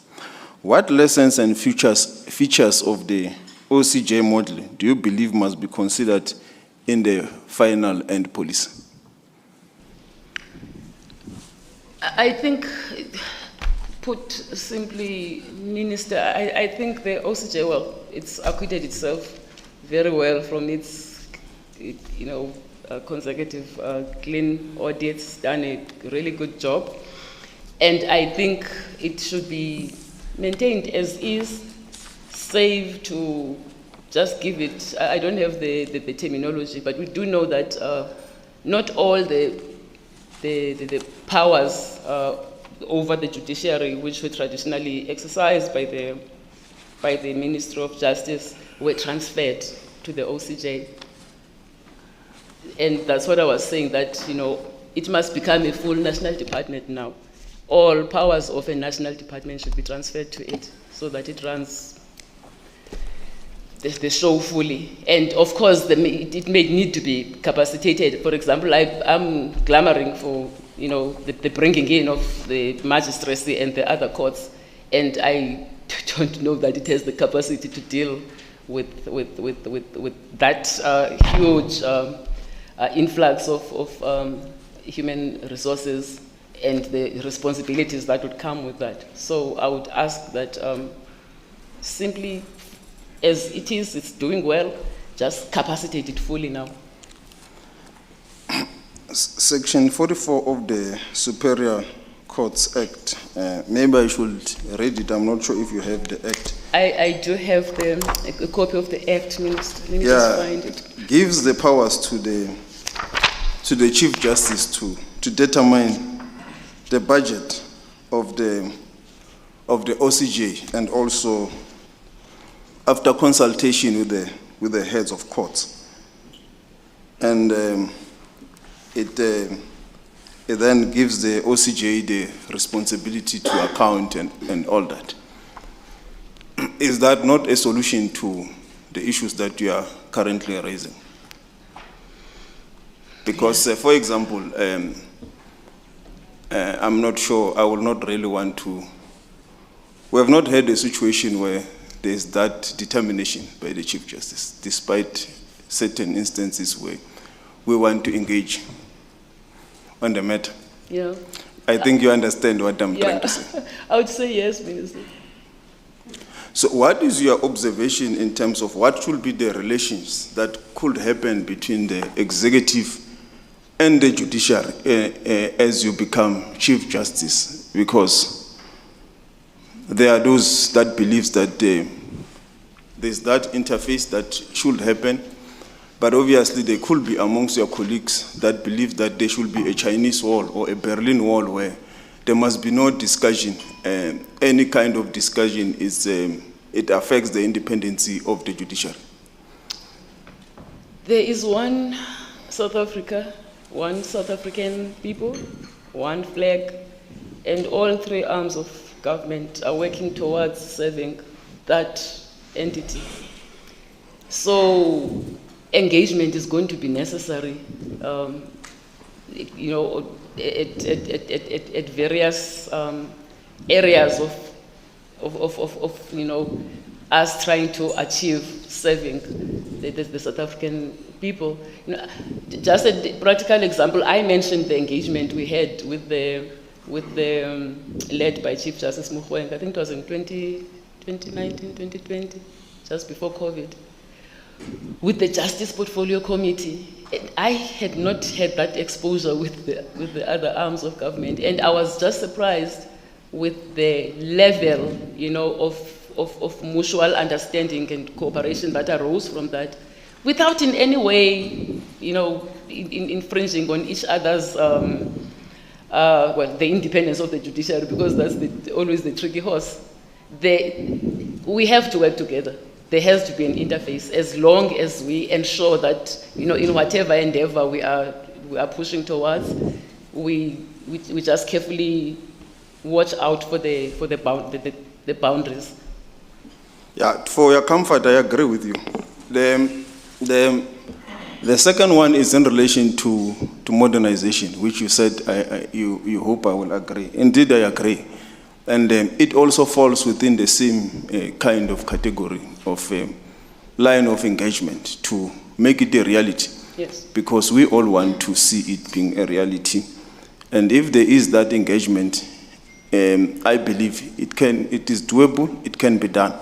But my question is your involvement with the modernization and digitization project currently, because you do have, I know, as a pilot in Gauteng, but I know there's been some clips of kind of modernization even in the Supreme Court of Appeal. Yes. So what has been your role to move towards modernization, and what do you envisage it being as a Chief Justice going forward? First, Minister, I was part of a delegation that was invited by a world leader in this area, China. Delegation led by CJ Mukwege. It was our CJ Mukwege, JP Mlambo, who heads our JAIT and IT committee, the judges, the judiciary's committee, and a couple of other senior judges and I, just to observe how it works. I mean, China is light years ahead of everyone in the world, I dare say. So that gave me an opportunity of actually seeing how far we can take this thing and exactly what it can do for the institution of the judiciary and enhancing access to justice. I mean, they even do cases by telephone in China. They have all sorts of creative ideas. They use, you know, they have a vast country, of course, but they're able to reach each corner of that huge continent and run an efficient judiciary. Well, that's one. So I have a fair idea of what court modernization, not a fair, I have a full idea of court modernization. I attended the BRICS together with the Chief Justice and JP Mlambo again. We went to Brazil where there were, you know, there was a conference on this very issue, and you had the US, the UK, all these first world countries who again were shown to lag far behind China, that was speaking about blockchain and 5G back then, you know, concepts that the other countries were still trying to understand. So I know what it's all about and what the good it can do for us. And fortunately, and I know that you are a huge proponent of that, and I suppose the fact that you're a millennial, you know, gives you a natural aptitude towards tech. Some of us older, you know, we struggle with it. So I know that the judiciary has the necessary support to implement it fully, Minister. There may be constraints, budgetary constraints and all that, but we will get there. So I'm all in street balance. I'm all in for it. Yeah, no, thank you, President. Indeed, you have the full support of the executive on this project as the judiciary. And the executive is willing to help you to do it in a manner that you still believe will protect the independence of the judiciary. On the point that you have raised on the Section 29 of the Superior Courts Act, I don't want to bring you to judicial controversy, but and executive controversy, but you know why it is not being implemented. Yes. So how are you, and I know that you have said that there's not been a meeting of the heads of courts, and I will assume that you are raising this in your personal view. It is not a view that has already been canvassed with the heads of courts. Not at all, not at all. I must make that declaration. Yes. Yeah. Yeah, I wanted you to come with that you know where it is stuck, and ourselves, as the executive who are ready to implement the Section 29, if yourselves as the leaders of the judiciary says we should do so. Then one would have to speak to the colleagues and make sure that the necessary happens. Thank you. My last question relates to one last matter. You may decide not to answer it if you want not to, because I think as I answer the question, you'll begin to get where it comes from. It is the fact that as a Chief Justice, you are going to chair the small JSE that discipline your colleagues. Yes. And I've heard as we started the interviews with the judge, with acting Judge President Tsepe, you know each other very well for many years. Petse. Yes. Yesterday, he said he has known Justice Madlanga for over 40 years, which I suspect is something that all of you know each other at that level as judges. It's a small community, it's a very small community, Minister, and we all come way back. So how are you going to sit and be the chairperson of that day when you know each other and sometimes there are issues of conflict of interest, you have to recuse yourself. So how are you going to ensure that there is discipline and that judges who are supposed to go through that process are taken through the process, and you as a leader of the judiciary sit as you are supposed to sit when it's your colleagues, it's your friends, it's your, as you know each other, as I can hear. It should not be an insurmountable challenge, Minister. I'm a judge. Impartiality is the name of the game. DP Pesa and I may have known each other for 40 years, but that does not mean we necessarily have a close relationship. There are relationships, and there are relationships. And whenever, a matter involves a colleague with whom I enjoy, something extra, then I would simply have to recuse myself, and there will be an alternate, the Deputy Chief Justice, to step in that case. I don't have close relationships with all my colleagues. Yeah, my worry is that you might have to recuse yourself in each and every time. No. The one thing, I am known to be a very warm person, but very firm. And when I become firm, people are usually surprised that is it the same person? So it's not a problem for me. Not all judges are my friends or close, close colleagues. Yeah, thank you. Thank you, Judge, Acting Judge President Petse. I always say Tsepe. Petse. And I do not mind. Thank you, Honorable Minister. Advocate Kane has got a follow-up question, so I'll afford her the opportunity to put her question. President. Thank you. Good morning, President Maya. Morning, Commissioner. I would just like to follow up on the Minister's question, because it's a very uncomfortable thing for colleagues to discipline one another. Yeah. And it requires a great deal of courage, and it's self-sacrificial in a way, because it's the last thing on earth one wishes to do.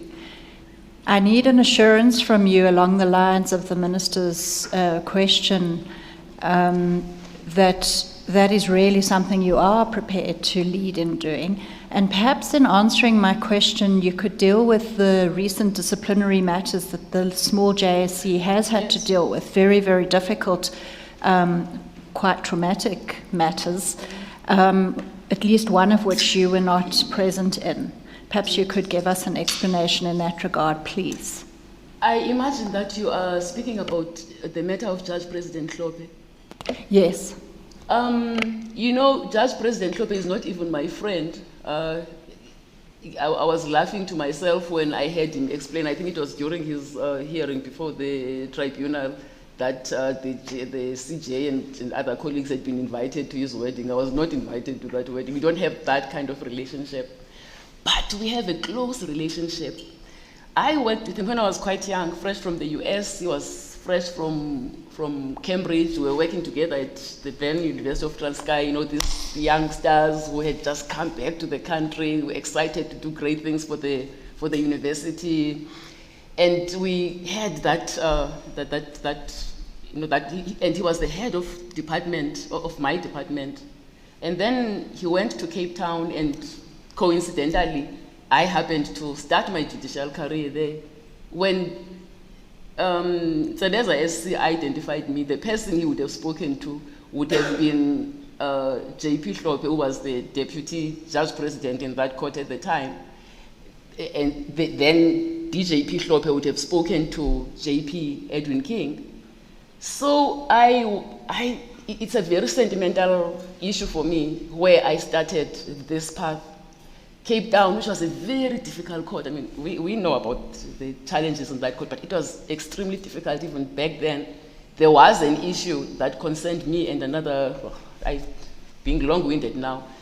But on the first week of our arrival there with the other black acting judge, there was a huge article in the Cape Times castigating our appointment to that court.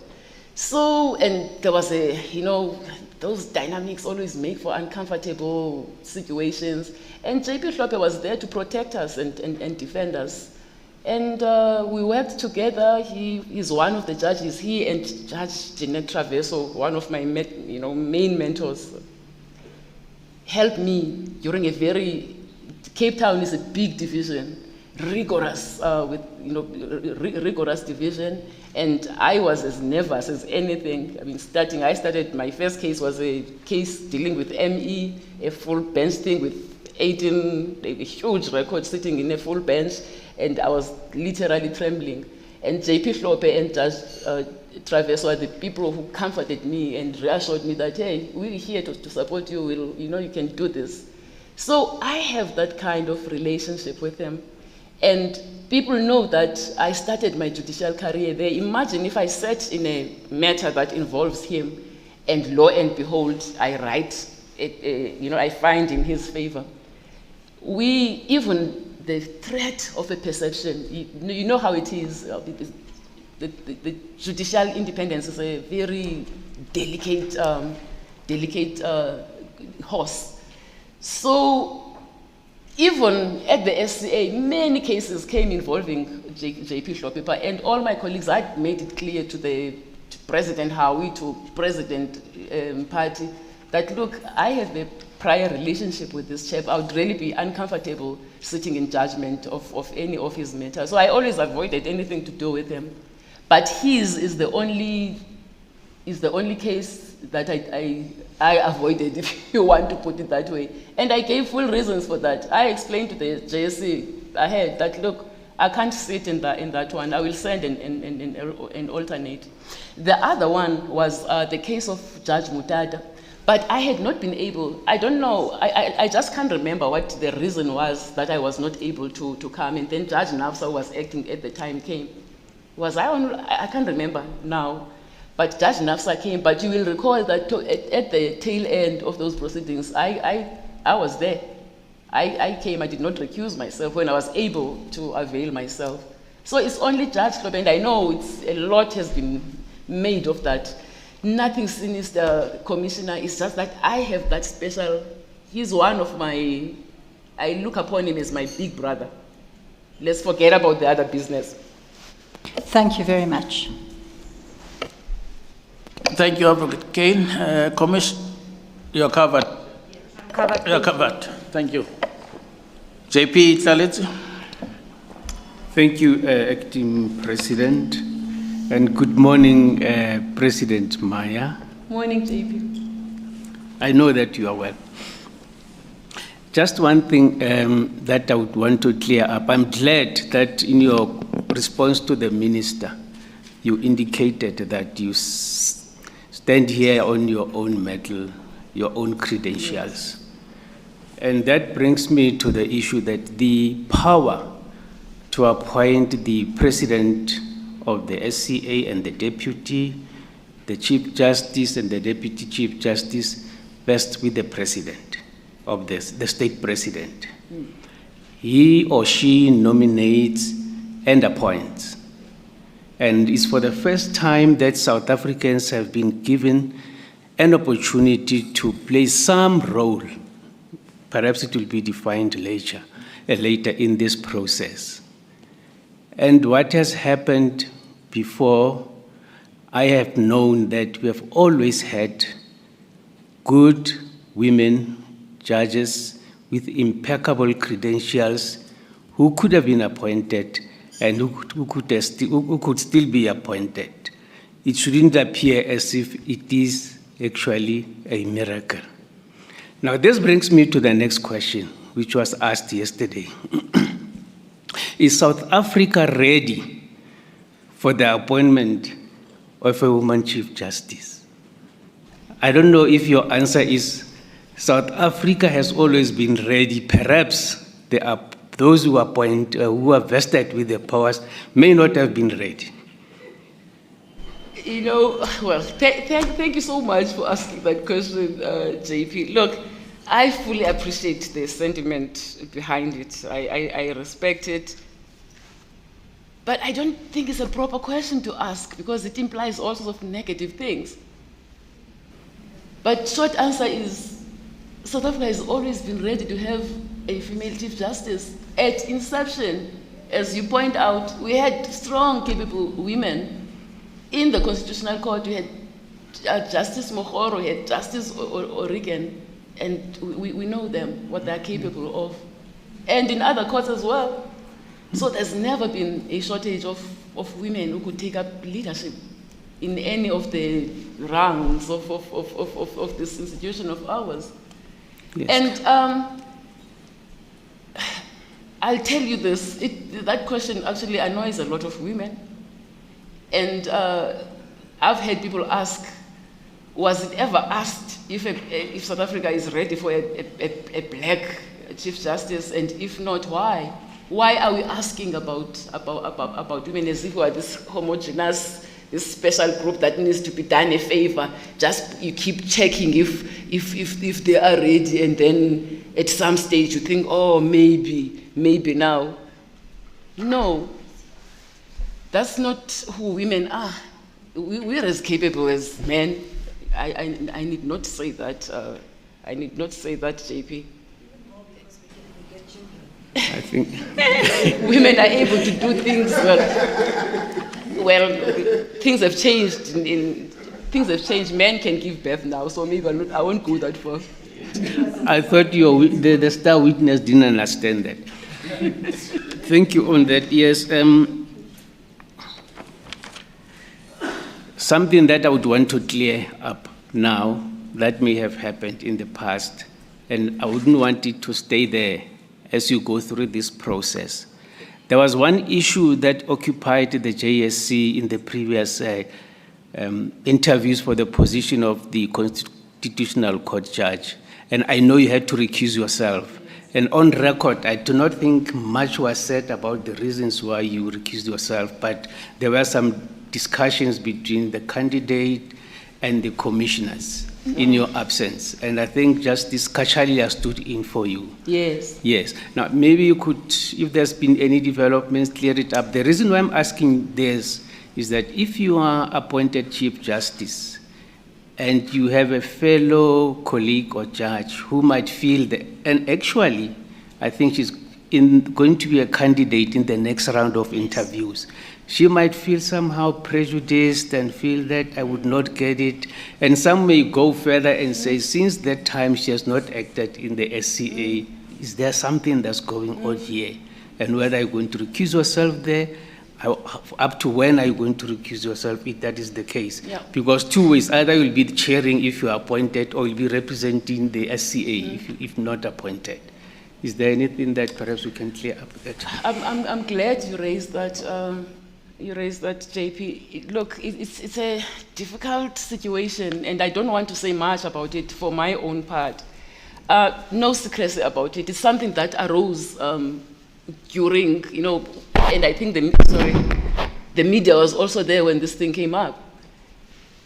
Briefly, we are about to start interviewing for the Constitutional Court, and I find on my desk, and I see that other commissioners have been, furnished with this document, something from the JP, from the CJ, which was, I think, unfortunately, well, Mr. Chilwell can remind me, it was such a long time ago. But for the first time, we learned that the CJ was going to ask the candidate, I'm not going to name him, the Chief Justice was going to ask the candidate about an incident that had happened at the Constitutional Court involving hair clerks, out of the blue. And I was in distress because I immediately realized that I had to recuse myself. I could not possibly sit. And it was almost 9, we had to start. And I had to find an alternate. And I was, furiously calling colleagues, senior colleagues.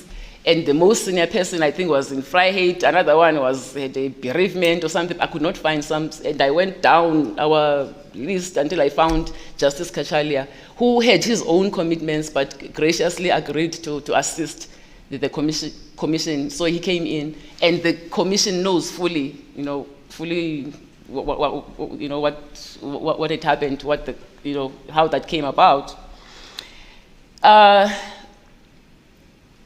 I had lost, from what the CJ and the DCJ had been said about me, I was compelled to file a complaint against that colleague. But as things progressed, I realized that actually if I followed through with it, it would bring the judiciary into disrepute, because we had a dispute that involved the three top judges in the country, and it came to a stage where it was the word of one against the others, and it was just ugly. So I just withdrew my complaint, and I decided to walk away from it. But unfortunately, my daughter was involved in this thing, and her view was that you are, meaning me, you're an established judge, you can afford to walk away from this thing because you are established, you've achieved all you want from your career. I'm at the beginning of my career, and there is this, stain against me now that I have to deal with. And so that's how this thing has stayed alive. And I may mention that it's a matter of public record. There is an appeal actually against a decision that was made by the JCC. I don't know at which stage it is. So that's what it is. Now, I've had to recuse myself each time the candidate has made herself available for a vacancy in that court for obvious reasons. But I can tell you this, JP, we are all adults. Speaking for myself, I don't hold grudges. We are here, this is not about this job we have that comes with such immense power. It's not about us, it's about this country, her people. There is no time for personal issues. We fight with colleagues, judges are as human as everybody else. There are disagreements between colleagues all the time. But we make up, and because we realize that the goal is to achieve, to execute, that constitutional mandate in this book. So I don't foresee, I will not sit, I would comfortably sit in an interview that involves her and not hold anything against her, and actually vote in her favor if I believe that she has what it takes. And I would work with her anytime, anywhere. And I make that declaration here without any problem at all. Because, as I say, this work is not about personalities. It's about our country and her people. There is no time for squabbles, for personal squabbles. And I had said I'd be short, but that's, in a nutshell, is my answer. Yes. Unfortunately, I got more than I bargained for. But I'm sorry. And the rule is never ask a question that you are not too sure about the answer. But then I think it's important that if needs be, that if there's still anything out of it that you provide leadership in your present capacity and in your future, should you be appointed. Yes. And then, something that I also asked yesterday, what's your view about the Chief Justice, the judiciary, vis-a-vis the media? Put it as the media, vis-a-vis the role of the Chief Justice, and then the judiciary, vis-a-vis the media, how to handle the media, how to deal with the media issues. As I indicated, I watched some of yesterday's proceedings, and I did hear, fortunately, when that matter arose. And I want to throw back something very interesting you mentioned, with which I fully agree. JP, the OCJ, our department, has a communications department with a spokesperson. Now, you said something, the interesting bit is what you said, that we could have an office within our institution, perhaps manned by a retired judge. And I was thinking to myself that, look, first, the UK Supreme Court, for example, has a fully professional press office that deals with all issues that affect the court. Anything the media wants to know that has to do with the court, they deal with, and I believe there are professional journalists as well in that office, and communications specialists, and all sorts of fancy people. And which we seem to already have in the OCJ, as I mentioned. Now, with the addition of a judge who would perhaps deal now with the more sticky issues which require, legal legal information. I'm thinking of a case, for example, where there's something viral on social media that shows that the public misunderstood the import of a judgment. Now, the communications people may not be able to deal with that, and you don't want the heads of court and the Chief Justice do not necessarily have to deal with that. Now, if you have a retired judge sitting there, they would be able to just play an educative role and issue a statement, just dealing with that in a tactful way to make sure that, to address the misunderstanding and any other issue.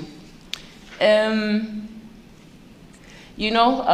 just thinking about something else now. We have a large cadre of retired judges who are in perfect health. And it makes me so jealous because these judges, they are working. They are working in the neighboring countries. They are doing arbitrations full steam ahead. They are working. And there is so much that they could do, but that's another issue now, I digress. They can do so much. You can employ them in all sorts of ways, including sitting in the JCC, for example, because I know that the colleagues who man the JCC and the JCT are uncomfortable about dealing with issues concerning their colleagues. But if you use a retired judge, for example, someone who's, there's distance now, then it becomes, and judges are very busy in any event. I know that my judges who sit in the JCC struggle because they have a very heavy workload and they must deal with these other matters and write judgments in these other matters. So yeah, in short, I'm sorry about going so far out. I would implement your idea by beefing out the communications office you already have, put a retired judge there to deal with all these things. Of course, that retired judge, if there ever was need, would consult the heads of court cluster for guidance and a mandate if something serious, arose that they felt they needed help with. Unfortunately, my time is up. Thank you very much, President. Can I Thank make you, a follow-up? JP Tlaletsi. I just want to make a follow-up. Please do, Commissioner Thank Mlambo. you, Deputy President. Thank you, President. Is it wrong for judges to recuse themselves from time to time when they think there could be a perceived, biasness or anything of that sort, where you feel as a judge, look, whether the facts are right or wrong, it doesn't matter, but for the sake of the image of the judiciary and for the perception, I will recuse myself. Is it wrong or is the right thing to do? And does it help to enhance the image of the judiciary? That is actually part of the judge's code of conduct. You're expected to do that to avoid bringing any disrepute to the institution. Because just even a perception that you might be biased, is detrimental. So it will be unfair to use two of your recusals, both on Judge Klope and on the matter we referred to earlier. It will be wrong to use that to want to create an impression of a permanent recuser, a person who just permanently recuses herself. Because I don't want to live here and then during the deliberation an impression is created that you're going to be recusing yourself all the time because you did this and that on 2 or 3 occasions. 2 occasions? Yeah, on 2 occasions, on Klope and the one we're referring to. And now an impression wants to be created that you're going to be this absent Chief Justice who is going to be conflicted and not preside over critical matters. No. It will be unfair if anyone wants to use that argument where you did the right thing as a judge and recused yourself. I couldn't put it any better, Commissioner Mlambo. I agree with you. Thank you. Thank you, Commissioner Mlambo. Chairperson, I follow up. Commissioner Matolo Lepo. Thank you. Mr. President. Good morning, Justice Maya. Morning, Commissioner. One of the things that I follow up on a question from our colleague here regarding the public's perception of judgment. Whether do we need somebody to explain? Because I'm not talking about political perceptions and everything, but I'm talking about how the public interpret judgments. Yeah. And you have found a lot of perception which is coming out wrongly to the public. Either maybe the media is part of that in interpreting the judgment. Don't you feel that somehow we need an office or communications office to try and interpret, in point form what this judgment means? I'll tell you why. I mean, the AfriForum judgment actually was very misinterpreted. And the public are left with that feeling that the Africans is being favored and everything. So I think you must look strictly into that. It's not for the benefit and the education of the public, not other issues. Okay. I fully agree with you, Commissioner. In fact, this is something we often talk about. Look, judgments are full of legalese. They are sophisticated documents by and large. When an ordinary South African should be able to pick it up and read it and be able to understand it. And we've always felt that there just needs for something to be done to educate our people, not just about our judgments, even about the Constitution, their rights under the Constitution. The only thing we do, to reach out to the public when we deliver our judgments is this, what we call media summaries, which are just a tiny extract of the case. And that is certainly not enough. It seems to me that, I don't know which, maybe an organ of state or the judiciary, but someone has to take responsibility just to educate our people about the law, their rights, and the judgments that come out of the court. And it's just something, maybe that would be an agenda item, for example, in the judges' conference I'm pleading for. What role the judiciary itself could play in bringing about something of that nature. Sorry, a platform of that nature. I was just having a chat with a colleague of mine who's involved with the Rules Board, and she was telling me about moves that some of the things that the Rules Board is presently engaged in, such as setting up help desks in all magistrates' courts, in the townships, and looking at creative ways of just transmitting information to people using a cell phone, which almost everybody in the world has. But it's something that needs to be looked into. It's important. It's important. Just a follow-up. This side, Acting President. Yes, you have been noted, Commissioner Klaver.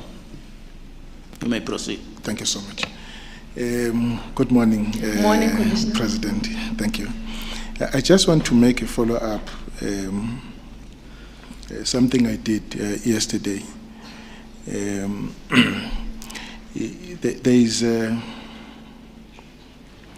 is what is known as traditional approach that says judges speak through their judgments. And we also have a constitution that gives you a right to freedom of speech as an individual. Now, the question was,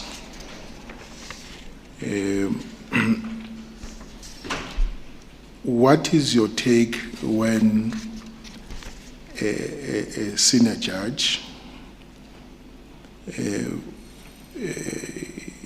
falls into temptation of entering into a policy discussion on matters in some cases would likely come before him or her at some point. What is your take? I'm raising this point because this is a senior position. You'll be the head of one of the arms of the state, and when you speak, the nation listens. What is your take when you now not follow this traditional approach and you claim that the Constitution grants you a right to freedom of speech, and therefore, a right to participate in any policy discussion? And thank you so much. Thank you, Commissioner. I hope you won't mind the manner in which I'm going to answer the question. I'm on record before this commission, I think as recently as 2017, in an exchange with the Chief Justice, was asking a related question about, judges' right, the right they enjoy along with the rest of society to freedom of expression. And I espouse the traditional view, which is considered as conservative, that judges speak through their judgments. Yes, we speak on public platforms. I do that all the time, but only for the discrete purpose. It would be scholarly platforms, and your presence there would be for the purpose of educating the public about the law and our institution and related matters. No more. That's my view. And I mean, most judges believe that it's dangerous for judges to put themselves out there. It's just, I mean, that's the honest truth. Thank you so much. It's not desirable. Thank you so much, President. Thank you, Commissioner. Follow-up, President. Oh, Commissioner Barnett. Thank you. Please proceed. Thank you, President Maya. Just on something. Oh, sorry, he's online. I'm sorry, I'm looking for him. Good morning, good morning, Commissioner. Sorry. Good morning. Just on the statement that you made that judgments contain legalese. Now, if one thinks that the purpose of judgment is to give the litigants and its reasons for why the judgment has been made, do you think it's right that judgment should contain legalese? Is it not so that there should be a drive to write judgments in a way that they are understandable? In other words, not needing to have a press conference afterwards, for example, to explain and so on. You're quite right, Commissioner. And you would know that one of the first lessons one learned at the SCA was that you write simply, simply and keep it crisp for many beneficial reasons. Simple and crisp. And I remember that one of my senior colleagues gifted me on my birthday with Fowler's use of English, which espouses exactly that. And that's why we discourage the use, even which is a sore point for some of us, the use of Latin, because our people are not going to understand what ex applicante cautela means, for example, and why do you want to use high-flown language in any event? So we have an obligation to keep our judgments simple, but it doesn't always happen. And actually, I had wanted to say, when I spoke about the Apex Court, that one of the things one would want to work on is just to keep the judgments short and shorter and simpler, But there's something we can deal with some other time. Yeah. Thank you very much. Thank you, President. Thank you, Commissioner Barnett. Chair, may I ask a follow-up question, please? Please do, Professor Ashley. Thank you very much. Good morning, President Maya. The discussion thus far concerning the legalese and making judgment simple and easy, how do you then see the role of the Apex Court, the SCA, in the development of the law, in the interpretation of the law?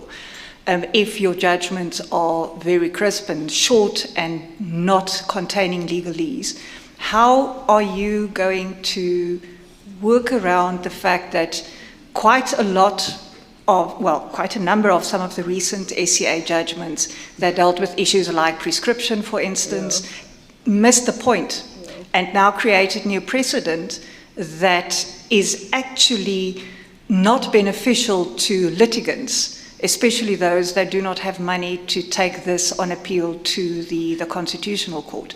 We now have new precedents where people didn't understand the basic principles of prescription, it seems. So if your judgments are going to be, less complicated, less legalese, how should the lawyers of the future then be trained in understanding legal argument, using legal principles correctly? Would you mind helping me there, please? You can produce a short and simple judgment with all the essentials in it, Professor Slema. I was very lucky. I started the SA in 2005 when there were giants in that court. And actually those giants were the proponents of that view that keep your judgments, especially if you're the Apex Court.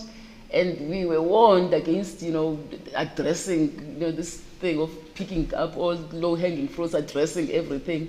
And we criticize if you did that's how puny judges do it. If you can decide the case on just one point, do that. It is actually safe to do that, especially if you had not have, for example, a benefit of a good argument. Just decide on that discrete issue, and you can be sure that that issue will come back before this court again, and you can, deal with it at that stage.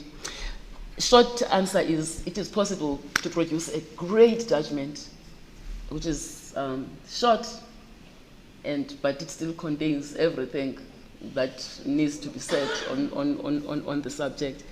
As to the quality of the judgments, Commissioner, it's work in progress, and you're going to get these things, and we must just find ways of improving ourselves. And I'll tell you this, we started something at the SA a while back, but then, we didn't actually start it. Back in the days, we had, for example, Judge Louis Harams, a natural-born teacher, who would, occasionally give us peer training on IP law, which was his forte. And we picked up on that in later years when we realized that, we have judges, for example, brilliant judges who come from the magistracy and would have missed a whole lot of experience on commercial law.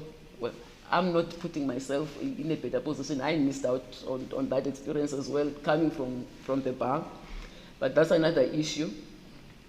Now, you have those kinds of people, industrious, intelligent people, but they don't have the basics. And a whole lot of us, because of our background, we missed out on on some of these experiences, unfortunately. So we decided to pick up on what Judge Harams was doing for us back then, and would have peer training sessions. I would invite even retired judges to come. Just start with judgment writing, which Sajay does, but you can never have too much education, and I think having a group of senior judges, a few senior judges, under one roof discussing something maybe even be more beneficial. So invite and have some of our most senior judges, judgment writing, shipping law, all these subjects. I'm not quite sure what stopped us from doing that, because we had established a pattern, but it's something we're going to start again. And especially use our retired judges. So hopefully with those initiatives, we can give you and the rest of South Africa better judgments, Commissioner. Thank you, Chair. Thank you, Professor Slem. President Maya, would you please pull the mic closer to you when I'm you so respond sorry. to questions? I'm so sorry. Thank you. DP. Commissioner Shabangu Mdawa.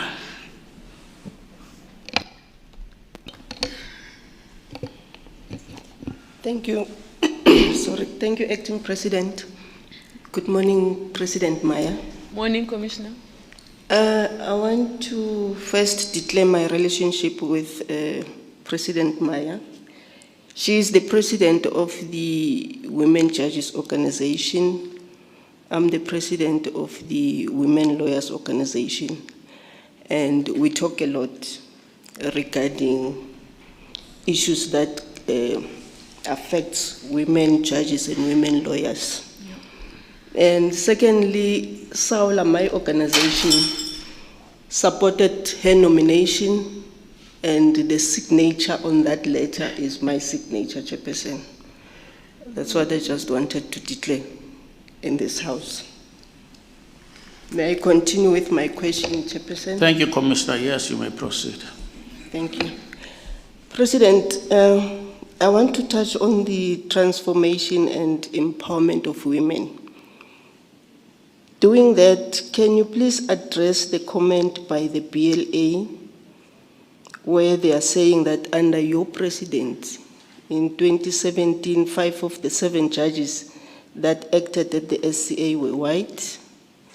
2018, 6 of the judges that acted at the SCA were white. 2019, 3 of the 8 judges that acted at the SCA were white. 2025 of the 7 judges that acted at the SCA were largely white males. I'm asking this question, President, because it will be very sad if this trend can continue if you are appointed as the Chief Justice. Can you please clarify on that? Thank you for asking that, Commissioner, because I saw it and it's just a complete misunderstanding of what we're trying to achieve. I'm just going to mention just a tiny issue. At some stage, I wrote to Minister Lamola, asking if we could get 2 extra acting appointments over and above the SCA complement. Who would come and act at the SCA purely for transfer of skills? There is something, Commissioner, that we need to acknowledge. Black practitioners who become judges started on the back foot. And it is a fact that it is the white male judges who have the most experience in commercial law, these niche areas of the law. So the SCA, and let me just, in fact, a fact that I should have mentioned is what the Constitution enjoins this commission to look at when choosing judges, which is a judiciary that broadly represents, the demographics and blah of our society. So it is not a sin to appoint white judges, whether in an acting or permanent position. I want to make that clear. But I am a major proponent of transformation. If you look at who acts and who gets appointed, and this commission is my primary witnesses, who gets appointed at the end of the day, as I had pointed out in that letter I wrote to Minister, that I'm transforming this court. I'm getting junior people, junior women who need transfer of skills. So my aim is I will get 2 white males and my 2 women, black women judges. And we try, when we set our panels for sittings, we put these people together for the infusion of skills and experience. Now, I'm not going to say much more. All I'm going to point out to you, Commissioner, is look who gets appointed at the SCA ultimately. I pointed out here earlier that during my leadership, there have been 2 rounds of appointments, 5 vacancies during each round. Who was appointed during those interviews? So women, largely black, African males, and only 2, is it even 2? Only 2 white males. Women, especially black women, and males are appointed at the SCA. So I cannot be accused of being anti-transformational, not me. I refuse to accept that. But I'm not going to deny that I do invite these skilled white judges, but not exclusively, so that they can give us these skills that we don't have. I mean, I said in 2017 that I have no experience in shipping law, for example. I had said for the first time in a shipping law just before I came for that interview, and we had only one expert in shipping law at the time in the court, Justice Wallace, who we had to make sure during each sitting that he would be in that case. And it so happens with insolvency, insurance, and so on.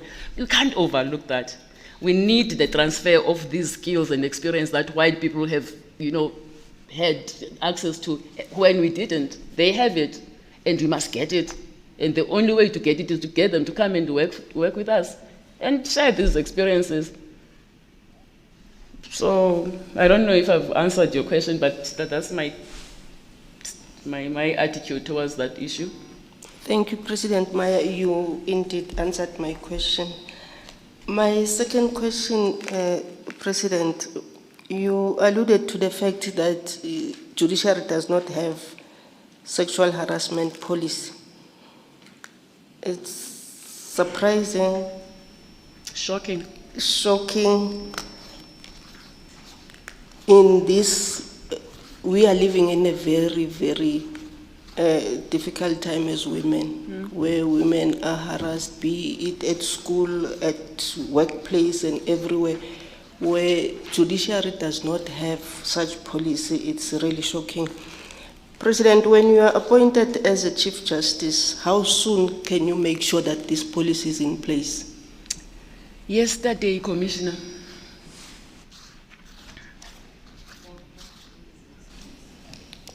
Thank you, President.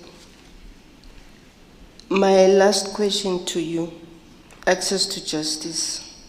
We always spoke about this. It's a concern between me and you and all other people who love this country.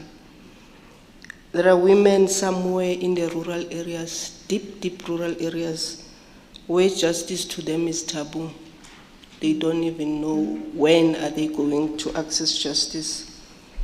When appointed as the Chief Justice, what programs or ways that you can put in place to make sure that those women out there access justice to the fullest, not bits, pieces, but to the fullest?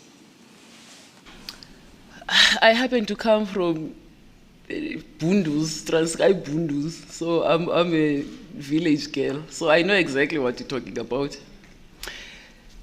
It's something that that needs creativity and careful thought, Commissioner.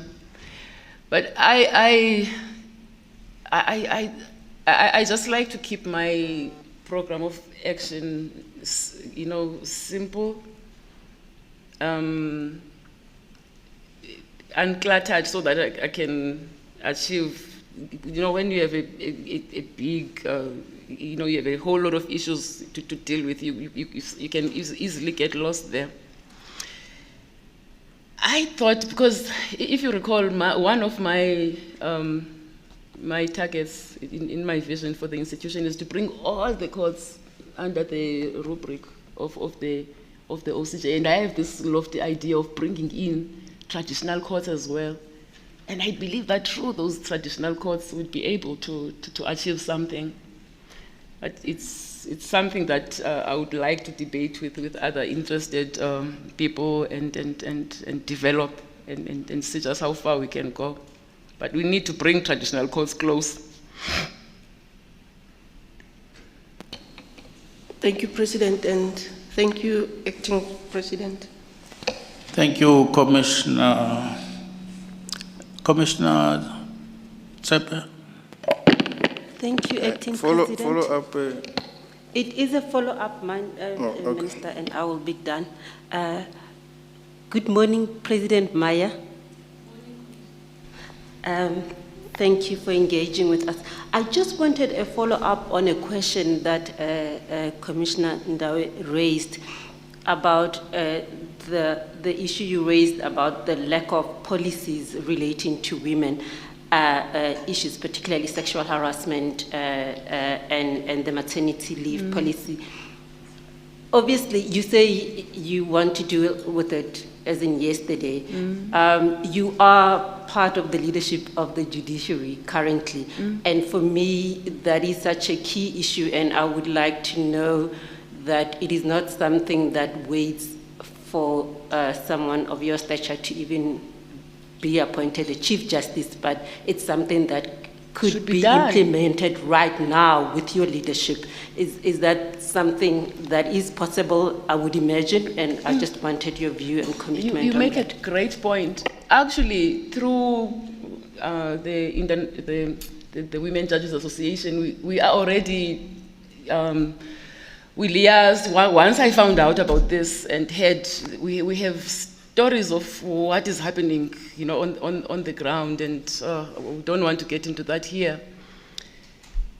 The South African chapter of the International Association of Women Judges immediately liaised with our mother body in Washington, D.C., because they have been working with the IBA and many other, you know, relevant stakeholders on these issues. And, you know, surprisingly, in many countries up north in our own continent, they already have established policies in place. One can go to town on those. So they have all the experience on that.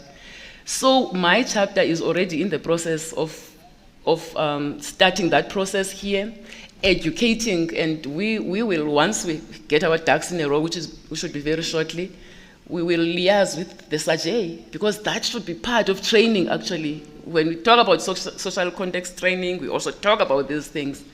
So we have, we've already kicked the can forward, but because we've not had, and you know how COVID has made things awkward, but we've not really had many heads of court meetings in the recent while. It is something I'm going to propose to my colleagues in that cluster. We'll package it. I know what I'll say to them. And of course, I'm not going to single-handedly implement a policy. I have to consult with my colleagues, and they have to give their concurrence and all that sort of thing. Thank you, President Maya. Thank you, Acting President. Thank you, Commissioner Tsepe. A short follow-up question, Honorable Minister. No, thank you, Acting President. Judge President Maya, I want to put you more into shame that I know the former Chief Justice used to say that we were even beaten by politicians. We can't. So the ANC has a gender policy. I know. Yeah. In fact, my association, when we host our, even our AGMs, our conferences, we rely on your largesse, Minister. I've made entreaties to you many times for help, because we have nowhere else to get it. Yeah, so I want to ask you on this one that you are raising of the appointment additional to the establishment. That I confirm that you did write to me, and indeed we could not agree, because you are not the only head of court who wrote to us requesting to continue with the same practice, which affect the National Revenue Fund, and it has got budget implications, which National Treasury has raised with us. I just want to state that will it not be possible to do this transformation that you spoke about within the establishment that you have, because the current financial situation of the country is precarious. We have written to all heads of courts on this issue, because if we allow the Supreme Court of Appeal, we must allow everyone. Yes. And the costs are enormous. No, you're quite right, Minister. We understood where you came from. I agree. We have to be creative and work with the resources we have within ourselves. Thank you, Acting President. Thank you, Honorable Minister. Advocate T.G. Madonsela. Thank you, President and Chair. Good afternoon, President Maya. Afternoon, Council. Oh, Commissioner, sorry. Yes, you've been the president of the SCA now from 2017 as the head of that court. And you are now applying, or rather making yourself available for appointment as the Chief Justice of the country. In other words, you will be the head of the Constitutional Court and the judiciary as a whole. I would like to ask you a question that has to do with access to justice, ultimately. But I go to that point via other ways. And I want to ask a question concerning the coherence of jurisprudence that comes out from our courts, right from the SCA to the Constitutional Court. On the rare occasions that I've had the moment to read some of the judgments from the Supreme Court of Appeal as well as the Constitutional Court, it appears to me, and please correct me if I'm wrong, that there are too many instances in which the SCA is upset by the Constitutional Court.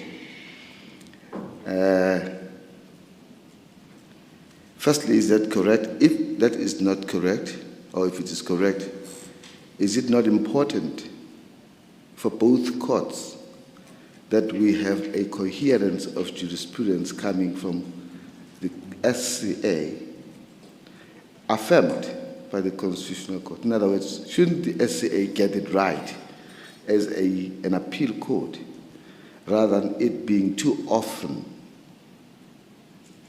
upset by the Constitutional Court? And what will that have? I ask this because of the importance of the certainty about the law, because it ultimately impacts on access to justice, because if litigants do come to lawyers for advice, they would know readily what the law is, because it has already been firmly established either by the SCA or the Constitutional Court. So what is your comment on that? Do you think that there is some disparity, or there is a trajectory in which the SCA is too often upset by the Constitutional Court? And is that the right thing? Is it a good thing or bad thing? Thank you, Commissioner. The first principle is that the law must be certain, so there has to be coherence. But, and please make sure that you put this question to ACJ Zondo on Friday. A colleague has told me that as many as 95% of the applications for leave to appeal from the SCA that go to the Constitutional Court are thrown out. So the tiny percentage you speak, you know, your question arises from only a fraction of the cases that actually do get set down for hearing there. But of course, even those matters, they are important matters.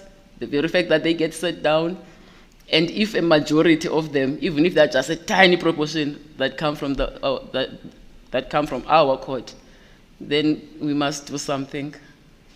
But your question actually is not far apart from what Professor Slema put to me. We're trying, Commissioner. We're trying to get it right. Thanks. As a leader of the Supreme Court of Appeal, you have a court that sits in blocks. And in the Constitutional Court, you'll sit as a block, a full court, Yeah. not panels of judges. It seems to me that it is at the SCA level, you would have had to allocate cases to various panels of judges. Mm-hmm. In allocating cases, you would be identifying cases which are important or you regard as the SA as important and allocate to a particular panel. But you will not have that choice in the Constitutional Court. Now I want to find out if in the SCA, have you been able to tackle as a head, as a leader of that court, cases which you regard as important for the judiciary to stamp its judicial authority on a particular topic? Sorry, you mean me as a presider? Yes. Mm. And if you have, which of those cases do you think come to your mind readily? Yeah, I've heard that I don't sit in important cases, and I'm not even sure what that means, Commissioner. I didn't want to ask the question in that way because yeah, I appreciate it. I didn't think that it had any merits, but yeah. AfriForum. The control because it looks like people judge cases by their controversy. I presided in a matter that involved President Zuma not so long ago, where he had been ordered to pay costs on a personal basis. I presided in that case. I may not have written the judgment, but I led that case. Okay, let me not dig myself into a hole, because I was going to say I've sat in cases that involve political parties, but let me not do that. But I've sat in important cases. I've sat in customary law cases, a neglected area of our law, which happens to service a huge component of my people, your people, our people. And I've written judgments there. Sand Fleet, I've written a few cases on customary. I mean, I wrote on the right to bury on a farm owner's land. I think that's a critical case. I've written in rape cases. Look, all cases that come before our courts are important. South Africa being a rape capital of the world, I consider rape cases to be some, if not the most important of the cases that come before our courts, because through our judgments there, we tell society that this is unacceptable, it will not be done. And I've sat in many of those matters, Commissioner. I sat in F and developed, hopefully developed, I wrote it, my first substantive dissent there, and went against senior colleagues, which was an intimidating. And F had to do with the vicarious liability of immediate cause and scope of employment. Yes. I've written on a wide range of cases. I may not have sat in many politically controversial cases, but I've sat in important matters that required, senior colleagues to determine them. There are many of them. I think I have a list of my judgments somewhere that lists. I've sat, by the way, in close to 600 cases just at the SCA. And you can imagine the wide scope that covers. So, yeah. President, thank you for that. Thank you, Mr. Madonsela. Thank you, Commissioner Madonsela.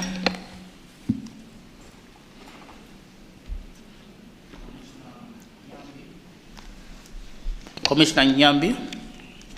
Thank you, Acting President. Afternoon, President. Afternoon,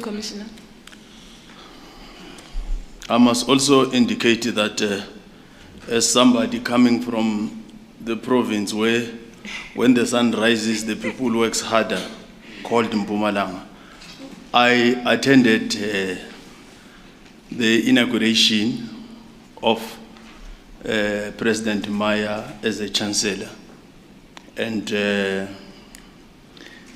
premier of that province, Honorable Mtsweni Tsipane, and the vice chancellor, Professor Mayegis, and the Minister of Education in South Africa, and the chair of the council, Professor Babunda, all of them quoted your friends that are saying you are a person with a serious, sharp legal mind and a fine grasp of the law across broad spectrum. I must indicate that as somebody that has been here for some time, the stories of SCA as told by people that came here to be candidates to be interviewed, I was only assisted when we interviewed the last people to be appointed at the Constitutional Court, especially Justice Matopo. And he credited you for having dealt decisively with the division of that court as you try to explain it. And we've got some serious challenges in a number of divisions. Probably if you can take us through the day you set your foot in that office for the first time as the leader and the challenges that were there and how we're able to deal with it without us just assuming that you dealt with these things. So I want to have a sense of how you dealt with those challenges. Because we've heard those many stories, but when we interviewed Justice Matopo, who's now at the Constitutional Court, he was able to assist us to have a sense. But now we're fortunate we're interviewing the very same person who dealt with the challenges. Take us through that first day and how we were able to deal with those challenges. I suppose the question is, how did I turn the essay around? All right. Exactly. Thank you, Commissioner. Look, I cannot take all the credit for the positive changes that have taken place in that court. Despite all the wrangling and scratching among colleagues, which resulted in the unhappy situation that the Commission knows about, at any stage of my tenure in that court, there always was the judges, and this is apparent from the fact that that court has always been one, if not the most efficient in the country. So people always worked very hard. It was just a few things that made the situation untenable for some of the colleagues. So my colleague, all the colleagues I've worked with, always cared deeply for the court's welfare and their work. It just needed, they say it takes one person to start a revolution. It just needed one person, Commissioner Nyambi, to stand up and say, the emperor is naked. This is what is going on. And once that was done, people were shaken. I remember after the interview where I made the revelation here, I was thinking, my goodness, there's going to be a big fallout when I go back at the beginning of term. But we managed that. But what I'm saying is, once the challenge was laid bare, and I made the effort to, remember when I mentioned that to the Commission, I said we had already started a process, but it was early days and it was difficult, of what do they call it, this training in cognitive bias and inclusivity training, it's social context training in simple terms. We'd already started that.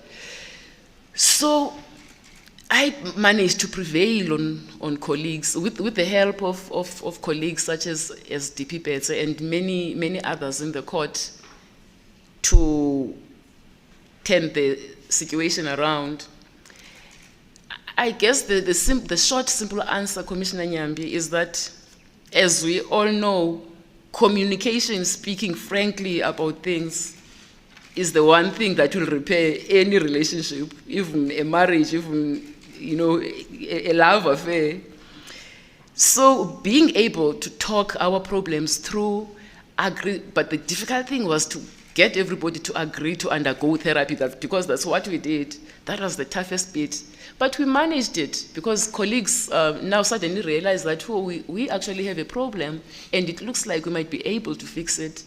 So it is through, well, I'm the one who was a whistleblower, but with the goodwill of my colleagues, we managed to, you know, to turn the situation around. And maybe I should just take this opportunity to thank my colleagues for their cooperation and willingness to listen to me and you know, help me in what I was trying to do for all of us.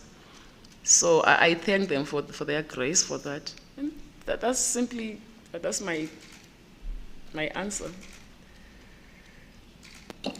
Thank you, President Maya. My last question, in your view, what is the most efficient, proper way of constructive engagement of the arm of the state as somebody aspiring to lead one of the arm of the state, which is the judiciary? I'm not entirely sure I understand the question, but I take it's not dissimilar to what I think it was Minister and another colleague about engagement with the other. It was the Minister, I think. I intend for the judiciary to have a relationship with the other arms of government to the extent that the Constitution expects us to. And as I said to the Minister, there has to be an interface. We have to engage. I mean, we're all working towards one goal, and it will, one endeavor of ours will need the assistance of another arm of government to achieve. So we can't work in silos, if I can put it like that, Commissioner. We have, as long, let me stress this, the independence of the judiciary and the exclusive terrain of the other arms of government is not disturbed, we can cooperate. Thank you, President Maya. We are fortunate as Mpumalanga to have you as somebody leading that beautiful university. It is beautiful, Commissioner. Thank you, Acting President. Thank you, Commissioner Nyambi. How I wish all the other commissioners who are going to speak after you would emulate your good example and be short and to the point. We'll see from Commissioner Nokesi who's the next.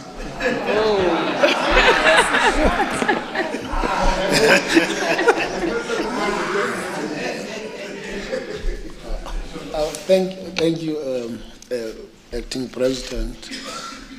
Good afternoon, Chief Justice Maya. Good afternoon, Commissioner. Thank you.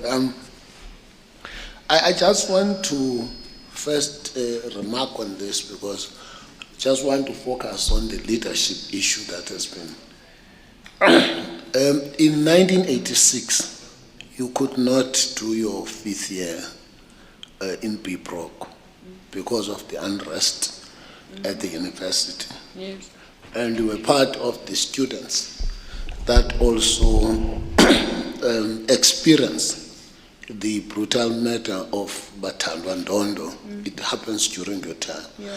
I want you to reflect on that, how it impacted in your perception, in your ideology as a person about South Africa and the path that we have to go through. How that impacted your life as a person. Commissioner, I don't find anything extraordinary about that experience first, because it's the experience of all Black South Africans who were alive at that, during that eon.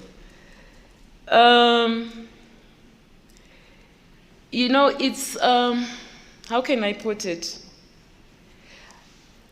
The scars, because that was traumatic. But Ndondo was my classmate. I said he was my deskmate in our statutory interpretation class. So you can imagine how I felt when that happened. And almost all of us have had, if not all of us, had our own traumatizing experiences. But I think those experiences have actually given us the ability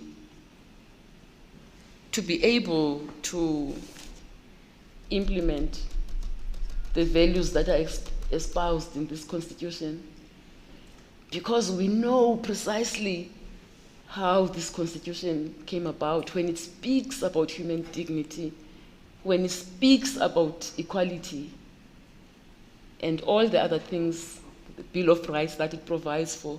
It seeks to heal the wounds we suffered and develop a new country, a normal country, for our children and the next generations. So I think experiences like those just serve to add depth to what we already have: Ubuntu, compassion, empathy, and all these good qualities that are needed. I'll speak about this context in a judicial officer. So when a poor person, a person from a disadvantaged background appears in my court, I know where exactly they come from. I bring that insight into my judging. And I don't know if I can put it any higher than that. Yeah, and your work as a clerk, you started it's a humble beginning as a clerk, and shortly thereafter, later you are involved as a founding member in the International Association Women of Jurisprudence, where you become president. Your activism in BLA and NADEL. I'm bringing this because of the remark that the BLA in the document that you would, with such background, you would be part of overlooking of black candidates, or of not at any stage of being a person who can abandon the agenda of transformation. I want you to reflect on that and the background of yourself with this that I've just read. Yeah, as I say when the question was raised earlier, Commissioner, the BLA completely misunderstands. And I need not say more than what I alluded to earlier, that this commission is my primary witness. Because when we interview candidates for the SCA, what I say here, you know. And the statistics, the SCA statistics speak for themselves. Yeah. Need I say more? I don't think so. Yeah. Now, moving away from that quickly, the GCB reflects on the court cases. You mentioned, you said more than, they say 640. They write about 640. Yeah. And they are benevolent enough to confirm that in most of your judgment, your colleagues have agreed with you. There are many of unanimous judgment that you have written. To me, that talks to collegiality. To me, that talks to your leadership within the judiciary. Thank you, Commissioner. Yeah. So this issue of, I've been reading CASA comments, which I agree with the comments, with the criteria they set, as well as the university, I mean the democratic unit of the university. But there's this tendency of saying, we must ask you to tell us that you are an intellectual. Is it right? Is it not us, in terms of the judgments that we have written, us who must say this is an intellectual, this is a jurist, this is an intellectual lead, but it can, I've not seen except the biggest arrogance if one goes around and say, I'm an intellectual, I'm this person. How does that come? Because your judgments, in fact, I just want to summarize, your judgments, we are involved more than 640 matters, many unanimous decisions. The court you are presiding is reported here. This, I would like to read what they say. The Supreme Court of Appeal in the 2020-2021 year of assessment exceeded its performance target of finalizing 80% of its matters timelessly. It also timelessly finalized 99%. So the court, in terms of that you are leading, is a testimony. The judgments that you have done support. And lastly, so that this is my last question. This is a matter you have alluded to. I've looked onto the Constitutional Court current judges. I think there are only 2 judges in recent years that were not at the SCA when you became the president. That is Judge Zondo and Judge Madlanga. Yes. All of them were there when you were their president. I was their president. And it goes back, even when you were the deputy acting judge president way back in 2016, is it 2016? From 2015. 2015. These judges are there, you have worked with them, they have supported, they regarded you as a leader. Is it not really one of those attempts by some people from corners to undermine leaders, I mean particularly women, to simply say, no, this person is just coming from outside? How can you be coming outside to people that you actually led over so many years, since 2015? That was my last question for your comments, General. Well, those justices, and I can say this, they can be asked, they don't consider me an outsider. And as I said earlier, and I speak this with absolute certainty, they would accept my leadership without doubt. They support my sitting here now. So, or maybe let me take a quick chance. You mentioned something about statistics that say it's an internal thing, but I know that my colleagues feel very strongly about it. That achieving that target, that we achieved the target of 80%, the SCA, we've had a fight with the OCJ. We dispute the accuracy of their measuring tool of our performance. The FCA's performance has to be in the high 90s. We have really, but that's something else. I just had, because that 80% judges, my colleagues are not happy with. Just that, Commissioner, thank you. I must thank you, President, and I must confirm as I take my seat back that from the document, from the leadership, the school up to now, it would be unfair for anybody to suggest that you would be considered just because you're a woman. Yeah. There are many men who in 1986 would even fear to hold a stone. It's worse to be fired at the university. What is their leadership then if you are not the person? Thank you very much. Thank you, Commissioner. Thank you, Commissioner Nokesi, for your brevity. Commissioner Tsepe.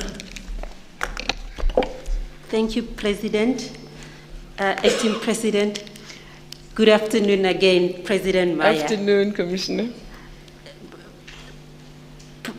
President Maya, there are just 2 issues I want to deal with you. They are, in fact, a bit of follow-ups.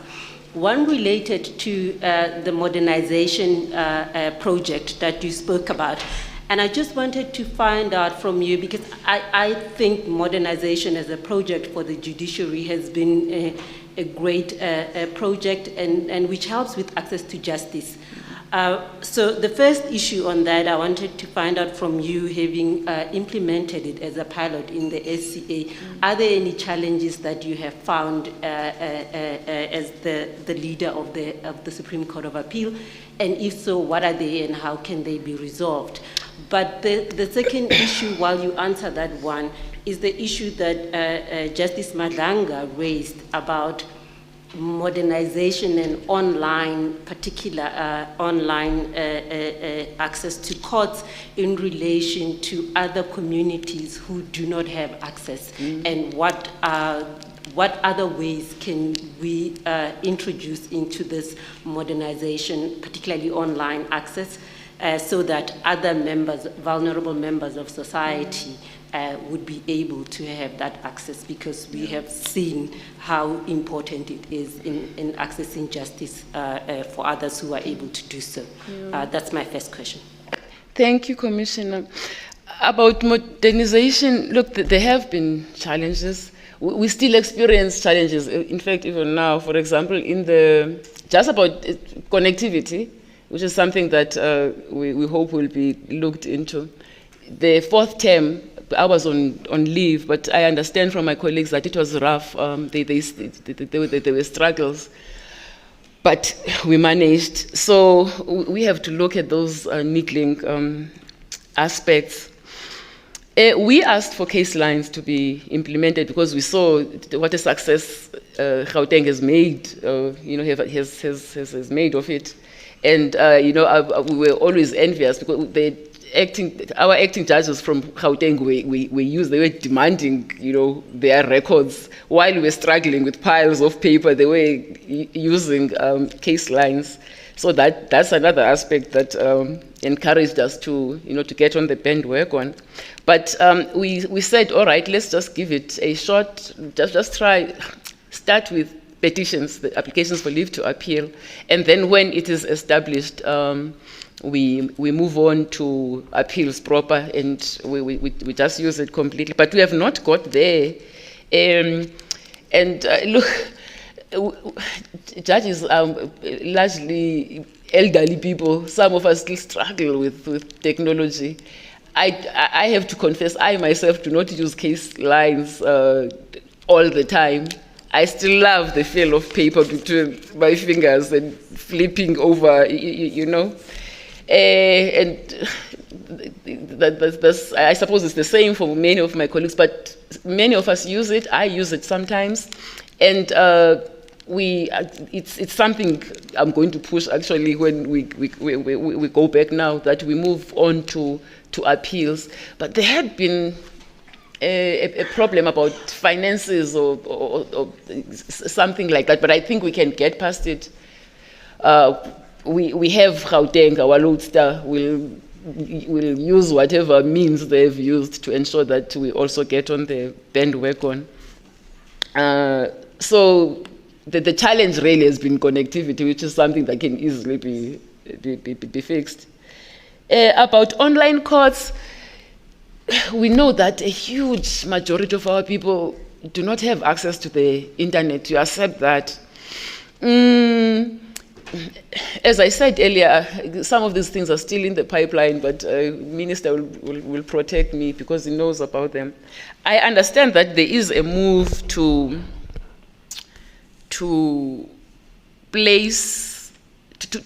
have big screens in where our people live, in the townships and villages, and I imagine that those facilities that they would be put in magistrates' courts. I imagine that where there's no court, they would use community halls, even churches or schools. So the reality is that we can't go back now. We've been introduced to this reality, and we have seen its benefits. Of course, I envisage that we'll end up, when COVID is tamed, we'll end up with a hybrid system, because there are still proceedings that need, in-person interaction. But for civil matters, it cuts the access to justice, a point you mentioned, the expense. It just cuts out a lot of expense, and it actually benefits those very people in outlying areas to use it. So we just have to be creative about it, and we'll have to make it. We'll take this on this virtual reality to our people. It is possible. That's what I see into the future. And as I say, the rules board, there are moves afoot to do some of that. I don't know if I've answered everything. You have, President, and thank you very much. My last question relates to the work you have done at the SCA that you have alluded to, and the JSC would know about recruiting of women, particularly black women, to that court. And in your article, Judicial and Legal Response to Gender-Based Violence, you said something that I thought was quite profound, which was that the fate of these victims, and in my case, I would say women judges, should not be left to the off chance. So meaning we have to have systems in place and formalize them to ensure that the work that you have started at the SCA continues. But as a head of the judiciary, that work would need to be formalized. And I just wanted to know what systems would those be that you put in place to ensure that we actually, as you rightly said, that the work of transforming the judiciary along gender lines has not been completed, and it's a task that should happen throughout.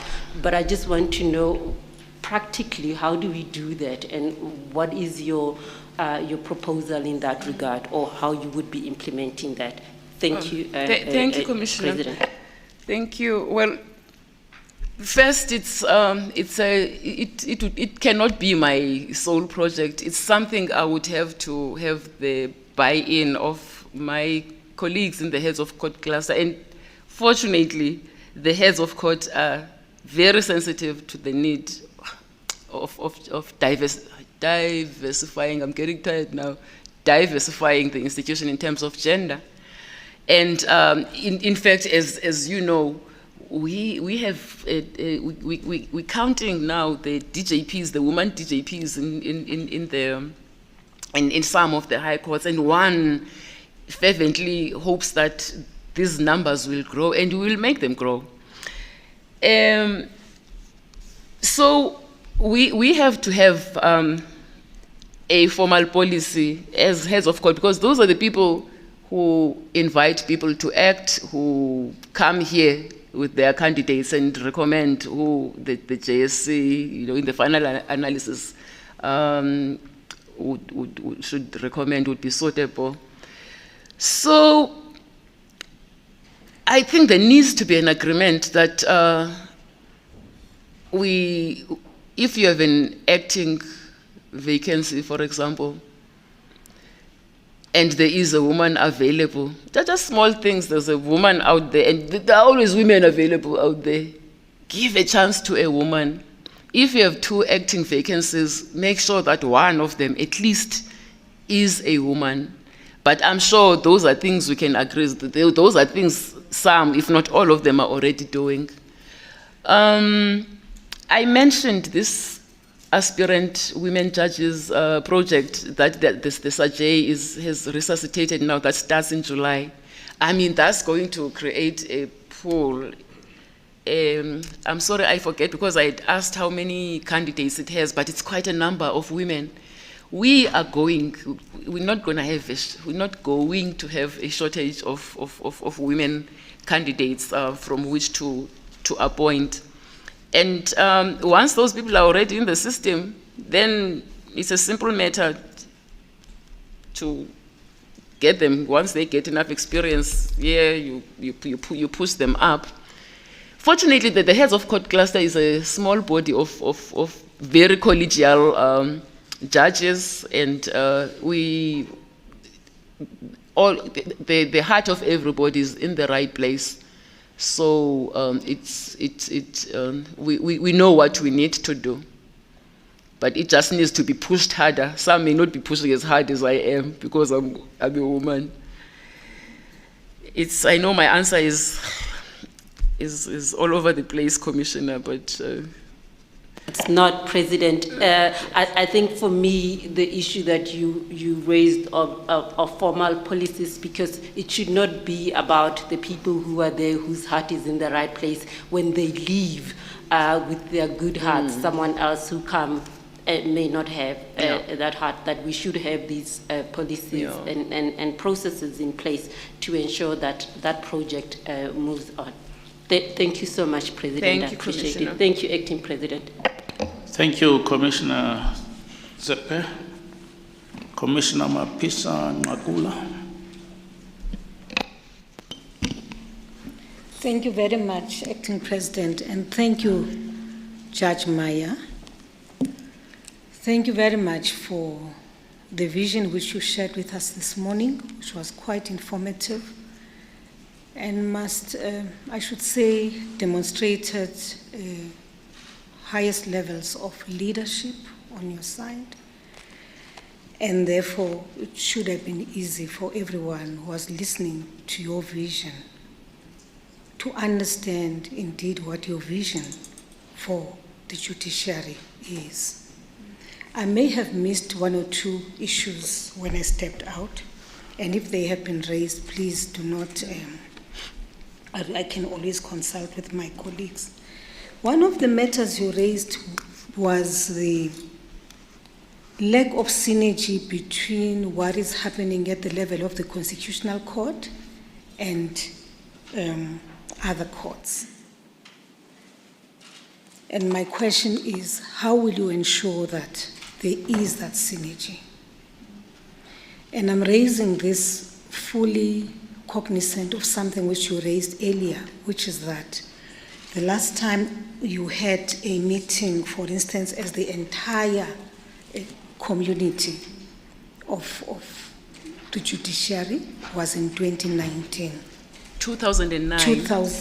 2009? Yeah. 2009, yes. 2009, not 2019. No.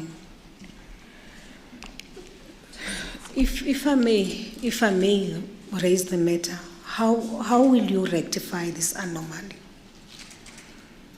How will you ensure that as a judiciary in the country, you move in unison? That even if you are at different levels, but there's an appreciation of the different roles, but also an appreciation of what you have raised here, which is that whatever it is about the country. We serve the country. That's the first question. Thank you.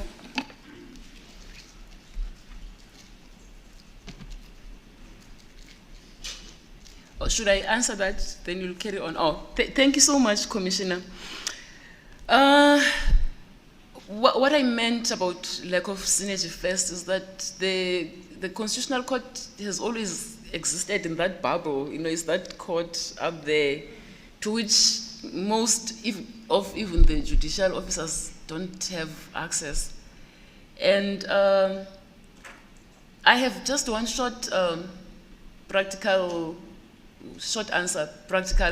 example of what I see in my mind is this conference where you would have all judicial officers starting from the top court to the small claims court under one room, because it is only through communication and debates and sharing of ideas by everybody. I mean, each court has its own challenges and needs and experiences. Imagine if you bring all those into one melting pot and people brainstorm about things, the product that would come out of that. That's simple solution, just one solution that I have in mind. Bring everybody together. Just break down this, the judiciary, I'm sorry to say this, it's like the army. Ranking is everything, seniority is everything. And I'm embarrassed sometimes, even high court judges who are acting, they will not call me by my name. And I mean, it's a common practice. Yet we are colleagues. So we have, these are some of the things that we have to just debunk these old relics. When magistrates, when a magistrate was walking down the passage, you had to quickly move aside. Understand that we are all judicial officers who are working towards one goal of, giving this service to South Africans. And I'm sure there's a lot I can learn from a commissioner in the small claims court, for example. And with that, what do they call it? What the bees do? Cross-pollination of experiences in the different courts. We can come up with something astounding for our institution, Commissioner, I think. So, look, there's a lot I could say, but at a basic level, that's just what I have in mind. Just break down the barriers first between the different levels of the institution. Bring everybody together to understand that we are working towards the same goal. I may be a justice, they may be a commissioner in a lowly court, but we are actually doing the same thing. And we need to work together to find solutions for a global institution, not just for that court there, but for an institution. Thank you, Judge Maya. Then my second and last question. Yesterday we raised issues here which are topical. 3 of those relate to the quality of judgments, the time it takes to finalize cases by the Constitutional Court, which is a matter you addressed earlier on, and how you have done it in the SCA. Yes. And then the combative language sometimes which is used in the judgments. Now, I'm not trying to, but these are topical issues. These are issues which everybody is talking about. Mm-hmm. Now, if you were to be appointed and you move into that environment, of course, we've heard earlier on that you seem to have very close relationships with people who are already your colleagues in the Constitutional Court. You seem to be relating across the board with everybody. How will you then ensure that some of the things which you've effected at the SCA are done in a, I don't know the term which one would use in this case, if I'm saying, if we are talking about the quality, but also the combative nature of the judgments. How will you, I won't say improve, but how will you ensure that South Africans do not feel there isn't this kind of perception about this in the Constitutional Court? Thanks for that question, Commissioner. Look, my experience is that in a cohesive, unified, collegial environment, you will not get that. The issue of combative language, it used to be an issue in our court. And there are simple ways of dealing with these things. If a colleague writes something that is not palatable, you speak to them and you tell them, you tell them that I refuse to I agree with the essence of your judgment, but I will not put my signature to something that speaks in that kind of language. I will write, I've even threatened to write a concurrence, a one-sentence concurrence that says I agree with my learned friend, but not the tone of their judgment. But on a serious note, Commissioner, if the court is if there's firm leadership, there's cohesion, and that's those are some of the qualities I said are required in this office. Someone who's going to bring that. If you have that environment, then it's easy to solve these things. Yeah. Thank you very much, Judge Maya, and thank you, Acting President. Thank you, Commissioner Mapisa Mngakula. There is a follow-up question from JP Tlaletsi. Thank you, Acting President, and thank you, President Maya. I think I need to also raise an issue regarding the Judges' Conference, that we obviously have been given a reason why we could not have one, which has been financial constraints to get all the judges together under one roof, or the judiciary. So I think the chairperson of the portfolio committee and the minister being here will kindly commit themselves to assist the judiciary in having this conference. Because once we leave it open like this again, it's going to be something that will keep on recurring, that there are queries, we do not have funds, we cannot.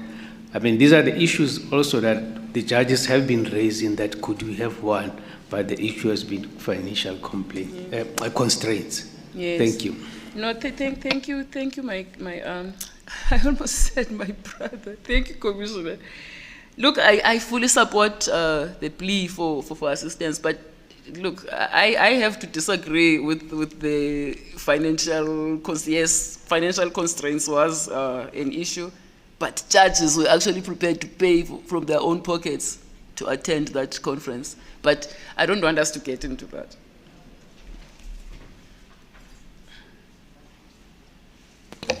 Thank you, JP Tlaletsi. Commissioner Magwanishe. Thank you very much, Acting President. Good afternoon, President Maya. Afternoon, Commissioner. Maybe before the chair. Chair, I didn't understand what the JP was doing with that input. I didn't understand whether he's disagreeing or asking a question or what, because we're going to have our turn to make our own observation. So I don't understand where do you put that, because if you allow that, then we're going to have to do it with other candidates. The JP made a follow-up, but I didn't understand what did he want from her. Was it a comment? Was it some clarifying her factually or what? I don't know. I'll give JP Tlaletsi an opportunity to respond to your query. Just briefly, otherwise, we shouldn't allow ourselves to be sidetracked. Thank you, Commissioner Malema. Thank you, Acting President. The purpose of raising this issue was to place it on record that regarding the conference, it has been an issue that has been discussed, and this has been the explanation that was given. And that's why the President agreed with me, but she's had an additional view as to why it was not held. And I was also pleading to the relevant stakeholders who have the financial muscle to assist to do so if possible. Thank you. Thank you, JP Tlaletsi. Commissioner. Well, I will take it up when we meet. Perhaps I will ask that when we adjourn, you allow us a brief moment to remain as commissioners, because I still don't understand. I want to take up an issue with that. I propose that we leave it at that, Commissioner Malema, if you don't mind. Commissioner Singh, yes, do you have anything to say? A very brief follow-up on this conference. I just want to know why a virtual conference cannot be held. Please pose your question to the candidate. Or should I pose it? I mean, is it not possible for a virtual conference to be held if financial resources seems to be the constraint? Eminently so, Commissioner. Thank you, Commissioner Singh. Commissioner Magwanishe, I'm sorry for the interruption. Thank you very much, Acting President. Good afternoon, President Maya. Afternoon, Commissioner. It's good to see you on the other side. It's painful for me, Commissioner. Initially, I had 40 questions for you, but with your vision and your answers, I've reduced them to 4. Still 4. The first one, when you were interviewed for the position of President of the Supreme Court of Appeal, you spoke passionately about the role of academics as judicial officers. What is going to be your program concretely to ensure that that one is realized? They must go through the aspirant women judges program. They qualify to be candidates there. Because as I indicated then, you know, the concern is always that they are not familiar. They have not practiced the law. They're not familiar with court processes and procedures. So that program is exactly meant to cure such shortcomings. It will help. They are not only women, they are also men. I'm thinking about that. Well, we may just have to expand it to include men. I'm sorry.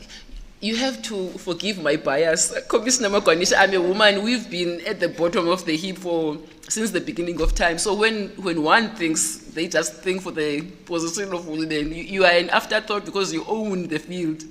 You are the field as men. No problem. We'll have to accommodate men. That's a good point you raise. No problem. And then what is your view with regard to the appointment of state advocates and prosecutors as acting judges? I recall that this commission actually dealt with that issue. I'm sorry, Chair. It was never finalized. It was never finalized. Can I duck that question until the commission has resolved the issue? Commissioner, please. Look, if you insist... Well, Commissioner Magwanisha is nodding, so I take that to mean that, he's prepared to, recant the question. Thank you. And proceed to the next one. No, thank you very much, Chairperson. Yes. President Maya, my concern is that you have done something extraordinary. And I would hate it to that extraordinary thing that you have done to be a one-day wonder. Writing a judgment in an African language.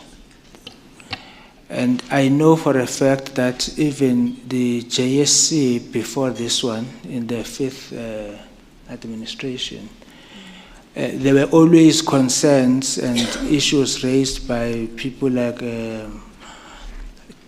Commissioner Nokesi, Commissioner Mutsecha, Commissioner Nyambi, about the issue of LLB, the inclusion of African languages, and you have moved a step forward.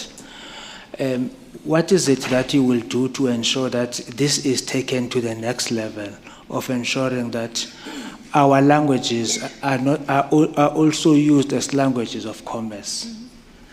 Writing a judgment in isiXhosa is a major step forward, and we would love to see many of those Setswana, Sepedi, all those judgments. But it needs a lot of resources, it needs a lot of commitment, not only from the judiciary, but from the state as a whole. But it needs a pioneer to pioneer that. Yeah. Thank you, Commissioner. Well, you've given 3/4 of my answer. That it's a project that requires resources and a lot of commitment. No shortage on commitment, but resources are troublesome. Look, in the short term, I had hoped to have seen, because my judgment came out 2 years ago, I think. And thereafter, we happened to sit in another case which involved a closer accused. And I presided in that case, and I encouraged the scribe to do the same thing I'd done in AfriForum. So we actually have two judgments in isiXhosa the SCA. And I hope that, you know, that example would encourage other people to write in their languages as well. It's not an easy thing to do, though. I grew up in a rural setting. I like to think that I'm fluent in isiXhosa, but I've discovered that, you know, we've been, I forget the word now, with interacting with other, you know, in cosmopolitan areas, we tend to lose the purity. It's purity.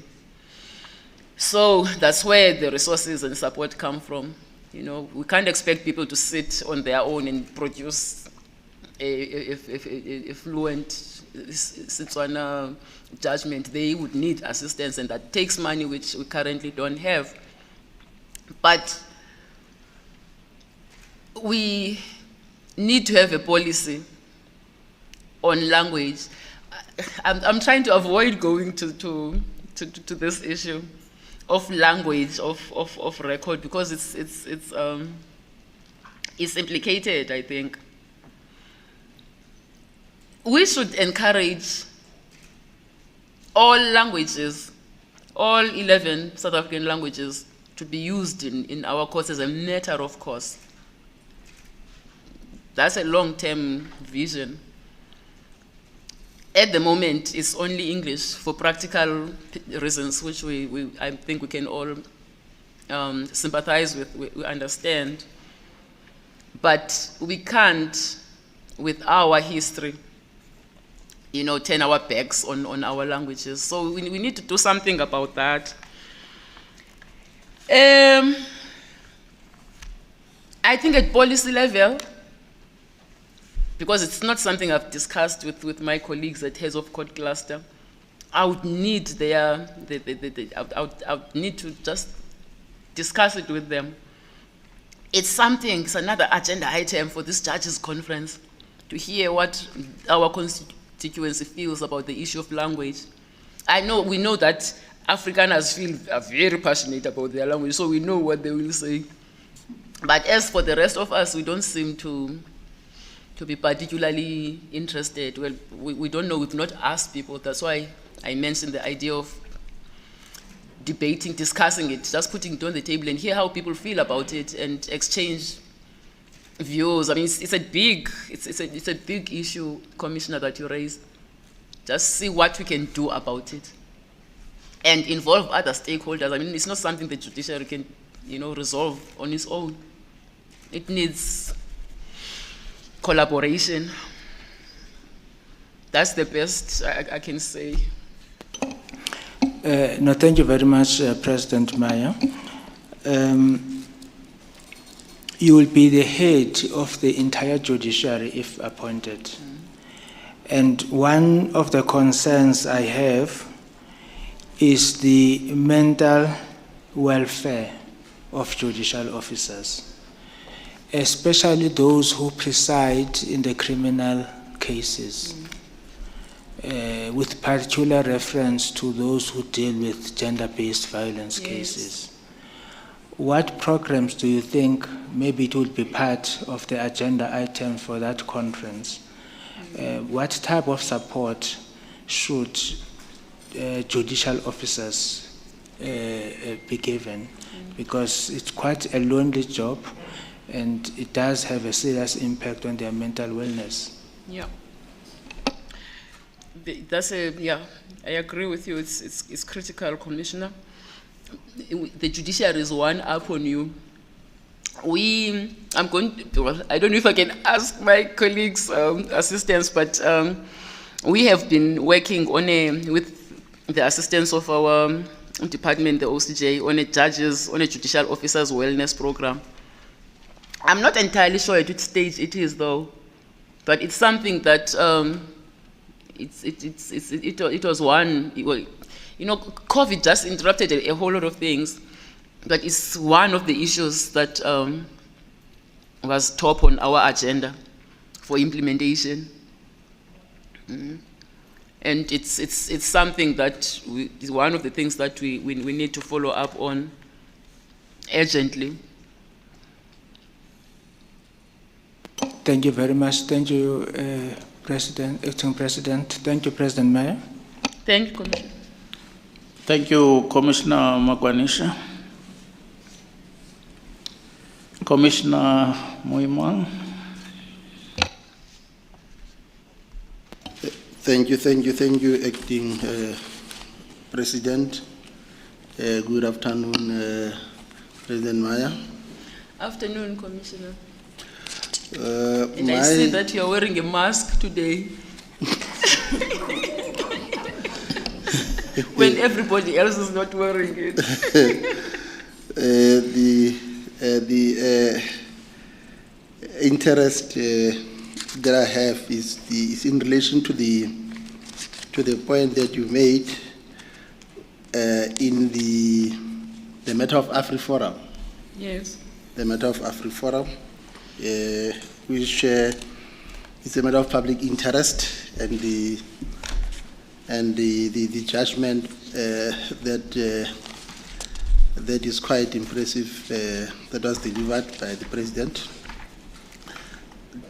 Just two areas that I thought the President could give just a response to allay the fears of the steering body of Unisa, the council and the management. The council and the management on the agenda to transform the language policy of the university, because a perception could be created that the candidate for the Chief Justice, to a larger degree, was not sympathetic to the transformation agenda in terms of language policy of the university, which was informed by the dwindling demography of students that are receiving tuition in Afrikaans, which promptly was the rationale behind the commitment by the university to transform, or to transform the language policy that they adopted in 2016. Given the magnitude of transformation imperatives,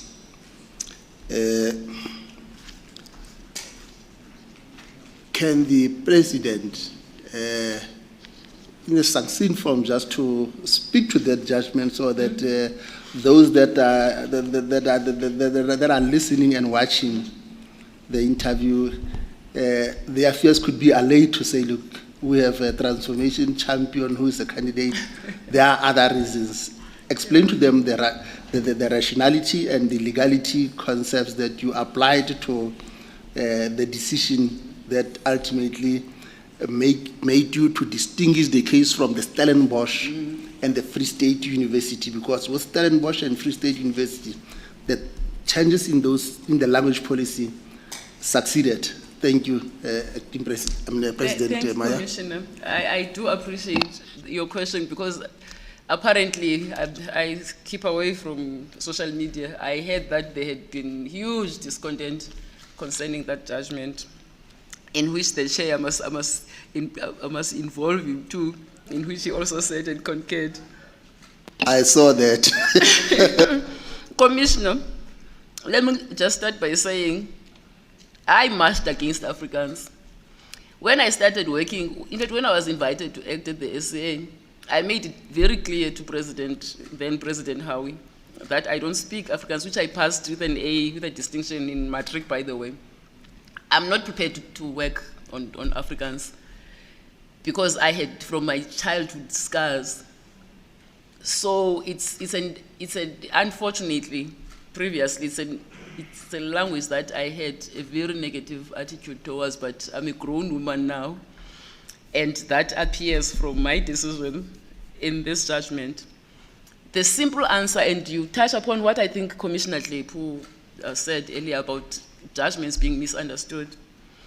The simple distinguishing issue, the simple issue that distinguishes AfriForum from Stellenbosch and UFS is that Unisa simply did not do his homework that Section 29(2) of the Constitution enjoins him to do. We fully understand the need to transform. That's why Stellenbosch and UFS succeeded. But they had not done their homework to justify the implementation of the policy, without going through all the procedural and substantive steps that the Constitution requires. Nothing stops them from, I hope that's what the Constitutional Court agreed with us. I don't want to say they were just lazy. They must do, their effort was shoddy. I can't put it any, better than that. It was shoddy. And what I expect them to be doing now is doing their homework and, patching up where they had failed before and implementing their transformation policy. That's all. That's all there was to it. Thank you, President Maya. Thank you, Acting President. Thank you, Commissioner Muima.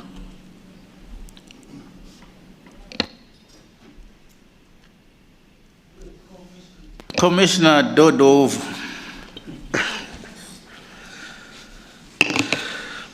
Thank you very much, Justice Pete. Good afternoon, Justice Maya. Afternoon, Commissioner. I can see you have now settled quite well. And I sense difficult questions coming from you.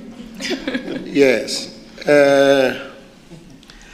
I had the possibility to read your CV and your background on several occasions as I was preparing for this session. This is very impressive. Thank you, Commissioner. I'm trying to think of any woman who has risen to these majestic heights of success like you. I'm very much impressed, I must say. And I hope that young women of this country will look at you, try to emulate your examples and virtues, which is very important in the context of our country. Thank you, Commissioner. Now, my first question is that I heard you talking passionately about transformation, but in that sense, you speak a lot about gender equality, women empowerment, and emancipation. You have spoken little about social justice. There are inequalities in our society. Opportunities not equal. People historically disadvantaged, not afforded access to court in a way that is appropriate. And therefore, in my view, this has got an implication to the judgments. What is your view on that? What is it that can be done in precision to really address issues of social justice if you are considered for this position? I'm sorry that I did not, for the shortcoming, Commissioner.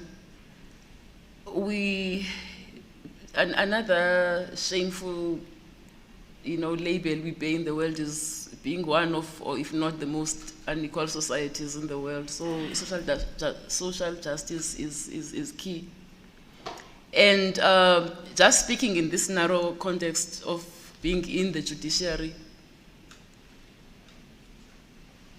the one way we can, try to address that is making sure that our people have access to justice.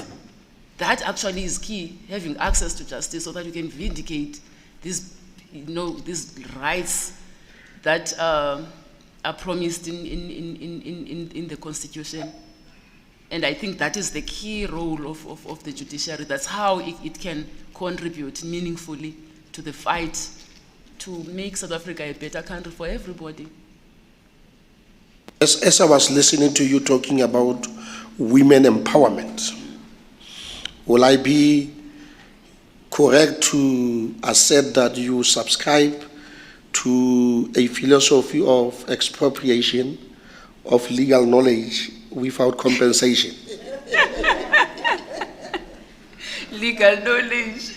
Yes, I want to test you on that. I don't understand that question, Commissioner. No, I mean in terms of making sure that young people especially are empowered, and those who are in positions of power and authority must proliferate that knowledge to young people without expecting much, including compensation to those. Of course. Yes, it's our collective obligation to do that. Hence, mentorship is one of the key, things that each one of us must be engaged in. Mentorship of our young people and helping them in any way that we can. We have to impart any and all the skills and experiences that we have to the next generation. In fact, some of the current generation, because many of our people are suffering. Now, Section 174, subsection 2 of the Constitution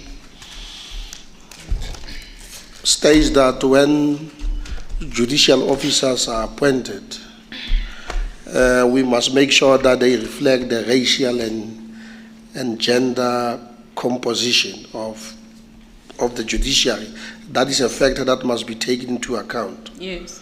But in terms of Section 9 of the Constitution, it speaks a lot about other factors like language, like culture, like sex and all of that.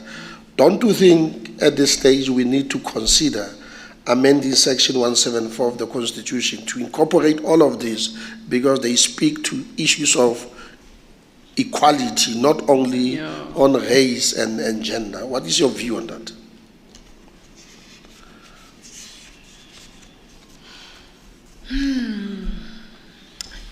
In what way would we incorporate them in the provisions as they stand, Commissioner? I know it's my duty to answer questions and not ask them, but I just for I'm clarity. saying Section 174 only speaks to race and... Its ambit is narrow, you mean? Yes, it's narrow in my view. There could be issues of geographic orientation, of sex, of language, of culture, even of ideology, if you like. I get you. The meaning of subsections 1 and 2 of that provision have been a subject of debate for a long time. Who is a fit and proper person? A judiciary to reflect broadly. How do you apply that? And I have a suspicion that the legislature couched them in this fashion very deliberately, Commissioner. And I want to believe that the Commission, throughout its history, has been able to give content. Well, maybe in respect of some aspects and not so much on others. Because the race issue we've done very well there. At least I'm speaking for my institution now. I mean, all heads of court are black, are Africans. We have good statistics in that regard. It's only in respect of women, and we've already taken great strides in respect of the magistracy, but elsewhere we're still lagging behind. And I want to believe that once you speak about race and gender, Section 9 is implicated. Equality is there. You can't overlook it when you apply these provisions. I don't know if I'm making sense. It's okay. I just wanted to test your view on that. My last question, Justice Peter. As I understand, and this can be vindicated in so many ways, when in 2017, when you were here, interviewed for the position of president of the SCA, you outlined, as you did this morning, what was your vision, and it is quite evident that a lot has been addressed in relation to what you said as a vision. But we have not spoken about the improvements, if any, in respect of the briefing patterns. Whether do you see improvements in in that respect, where young advocates or attorneys are taken into consideration? The answer is unequivocally no. At least if one, the only yardstick I can use is just checking who appears before us. And the answer is no. It's no, as easy. Yeah, and I do speak to a lot of young people. I know, especially young women, who do articles, who go to the bar, but then they don't get work, and they end up being sucked back. I mean, the problem we've been talking about for a long time. They end up going to the job market because they just don't get work. All right. So there's been, and I had said then that the government, being the biggest litigator, must make sure that our children, our young people, are given work. And it does not appear, in fact, one hears scary things that the minister knows about them. I don't want to talk about here, about what happens in the state attorney's work to be able to get work. So we have problems. We have problems. Thank you very much. Thank you, Justice Peterson. Thank you, Commissioner Dodovo. Justice, may I follow? There is a follow-up question from Commissioner Mapisa Ngakula. Thank you very much, Acting President, and thank you, Judge. Judge, you raised this issue quite early in your vision about our inability to brief young black women to represent us, particularly government, the state government entities being the ones who are the highest litigants. The question I have to you is, the problem with executives generally is that you are advised by the state law advisors. And the state law advisors will say, ma'am, for the particular case you need experienced lawyer, you need experienced that, experienced this, and which at the end you find that it takes you back to people you would have wanted to avoid, not to avoid out of malice, but more because you want to empower a black woman in a corner who you know, in fact, has a practice and just needs to be propped up by us, those of us who are either in government or even in parliament, as I'm in parliament now. Yes. So what would you advise the state law advisors to do? And I'm raising this deliberately because the minister is here, Skosana is here, of course the DG of the department is not here. But what really would you advise should be done? Because indeed, generally, it is very easy to dismiss companies, practices which belong to younger people, in fact, both men and women, not necessarily women companies only. And I think, how would you use your own experience and your own position, if you were to be appointed here, in ensuring that this word is spread, that people need to come out and brief the younger ones so that they prepare them to be eligible to be appointed into these positions which you have found yourselves in? Thank you, Commissioner. I don't know if there's any more effective way of disseminating this message than doing it from this platform, and I can promise you, you know it. Since the JSC started sitting, the issue of briefing patterns has been on the table. We've always had a cabinet minister here and members of parliament, and they would hear what the candidates said about briefing patterns, and the members of the professions who actually feel the pinch because they're actually there would have a lot to say about it. But it does not seem, the message does not seem to permeate. I hear what you're saying about, litigants wanting experienced lawyers. Of course, we need experienced people who make sure that we get the relief, the orders we want. But it is done by some. Get your experienced lawyer, but issue an instruction that if it's a senior counsel, they must be accompanied by, black and women juniors. It's your brief, it's your instruction. It's very simple. And we are not entirely sure why it is difficult for our state organs to do that, because we don't really see it in practice. Thank you, Commissioner. Can I make a follow-up?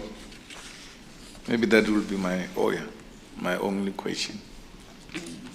Then Is it a follow-up question, Yes. Commissioner Malema? Please, you may proceed.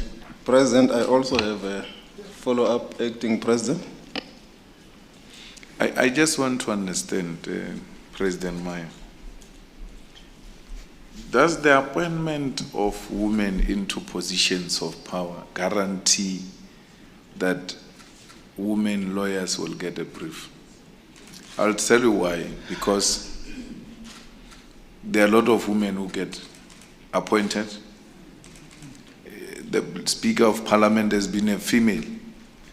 Without fail, Parliament is represented by men. My colleague here from a beautiful province of Eastern Cape, Jersey, said it here yesterday that banks hate black people. But not only that, they hate women. Maria Ramos is the most celebrated woman. She was a CEO of ABSA, where women being briefed at ABSA. Maria Ramos was a CEO of Transnet, where women being briefed at Transnet. So, does the empowerment or appointment of senior women into strategic positions translate into automatically women getting briefed?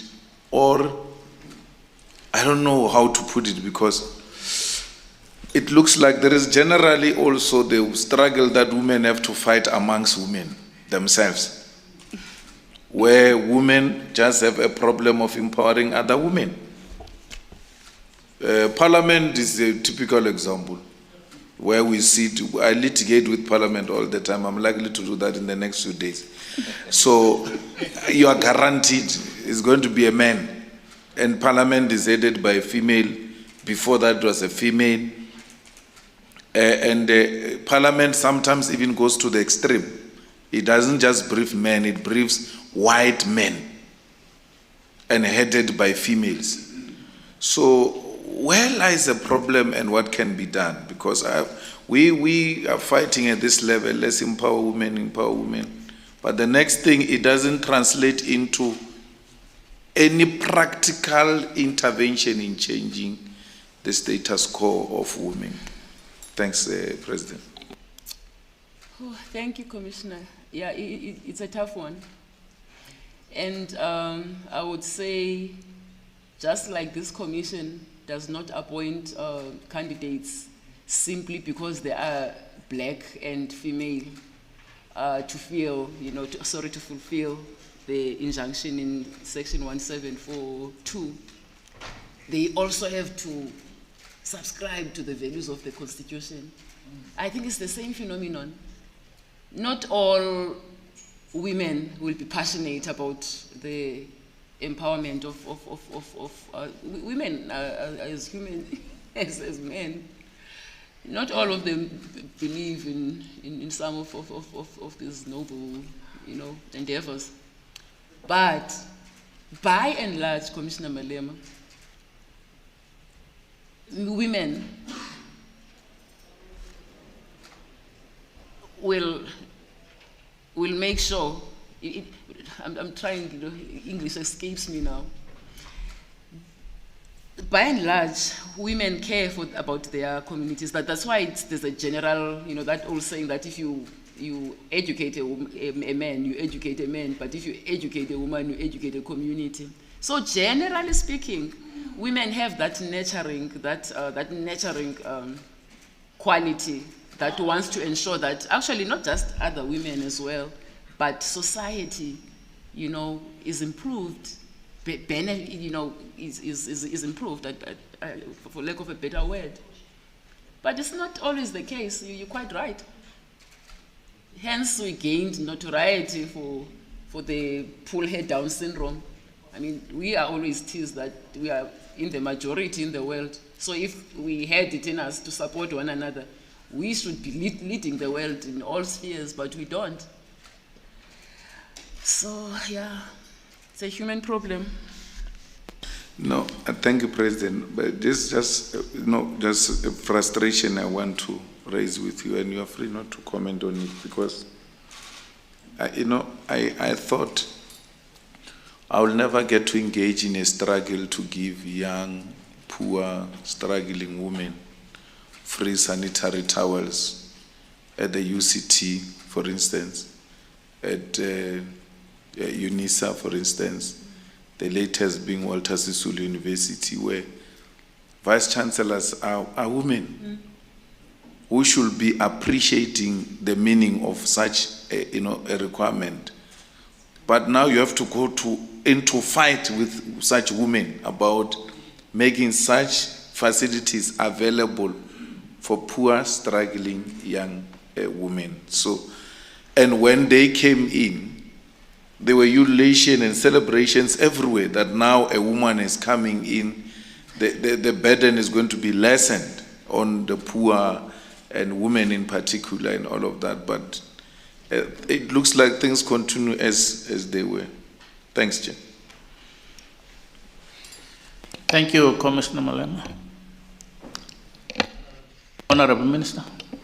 Yeah, no, thank you, Acting President. I just want to come on this issue for the comment of the Judge President. In the last JSC, I think we did report that there was a legal sector code that was being drafted. Oh, yes. And as we speak now, it is on the table of the Minister of DTCI, which we have done through the advice of the Legal Practice Council.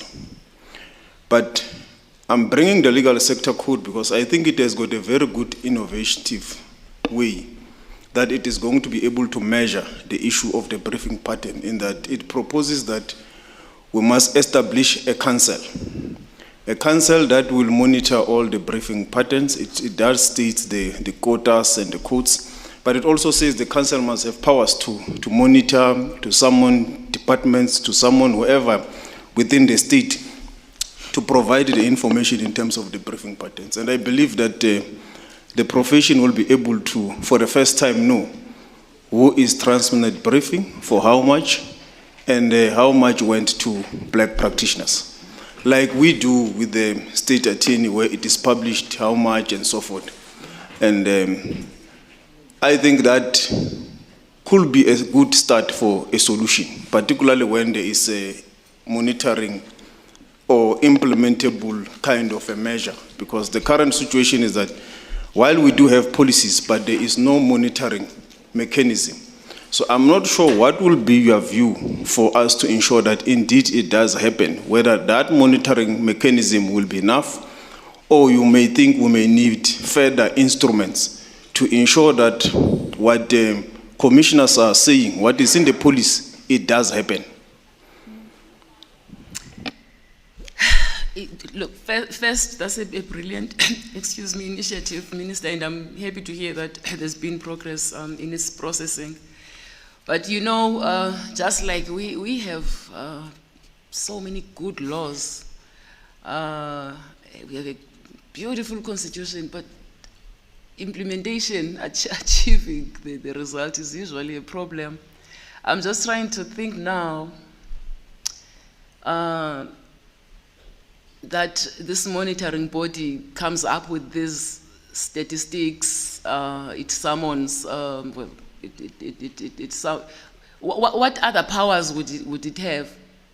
other than what you mentioned is all that it would have. What teeth would it have to ensure that the recalcitrant, stakeholders live up to the expectation? Has it been given any powers to punish, to what is the? Yeah, I think this, with the indulgence of the acting president, to allow that this could be the first time where an interview we can ask a question to the panel. I'm sorry. With your indulgence, Is this not now degenerating into a dialogue between you, Honorable Minister, and the candidate? Yeah, I don't know. I just want your guidance because she has asked a question and. Yeah, I don't know. I'll give you a minute, Honorable Minister, to wrap up. Yeah, no. I don't want to waste your time. I just wanted to check whether I can answer the question, and I think even Memlepu could be helpful to that. But it does have some kind of powers in terms of the PE scoring and all that, which then, whichever may not be briefing, those scoring could be affected, including the issues in terms of the budget and all that. That will be what then the monitoring would. But the fact that that information is also public, anyone can use it to also litigate against that institution, to say you have committed to do this, you did not do it. Yeah. Well, the issues you mentioned then sound like good in incentive. If someone is going to feel the pinch, then they will comply. So if that council is empowered, is given as much power as possible to make sure that the recalcitrant, the offenders, are punished somehow, then that should take care of the problem. And if we see that down the line those measures are not quite effective, then we go back to the drawing board and see how else we can enforce compliance. Follow up, please. Okay. Yes, Commissioner Mbofu. Yeah, I'm done, Acting President. Thank you. This is just a follow-up.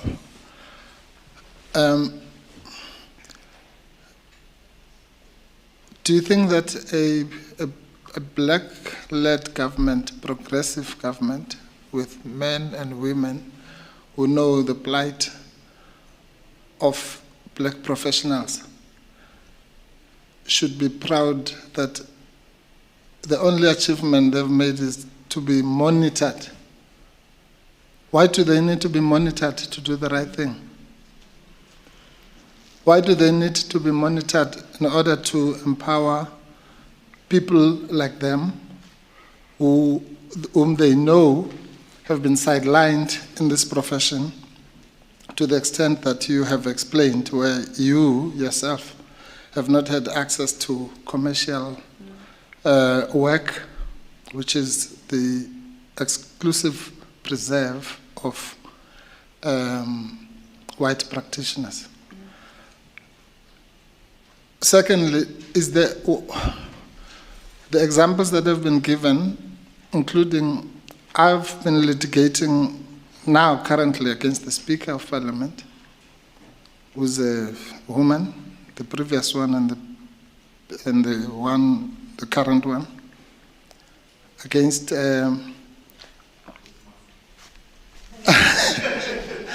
against the NPA, which is headed by a woman. 2 days before I came here, they have 2 or 3 white male senior counsel. Why do they need to be monitored in order to do the right thing? Don't they know that they must empower women and black people? Well, it's nothing to be proud of, Mr. Mbofu. All I can say is it is what it is. People are not doing the right thing, and then they must just be monitored. Thank you. It's lunchtime.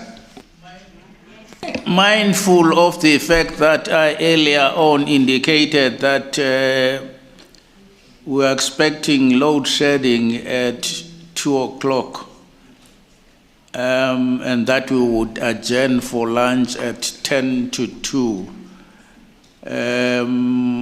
According to my watch, we are 12 minutes to 2. I don't think that there would be any virtue in calling upon Commissioner Xaba to commence with his questions at this stage. So this will be the convenient stage to take the lunch adjournment, and I guess we could resume at 2:45 or 10 to 3 or 3 o'clock.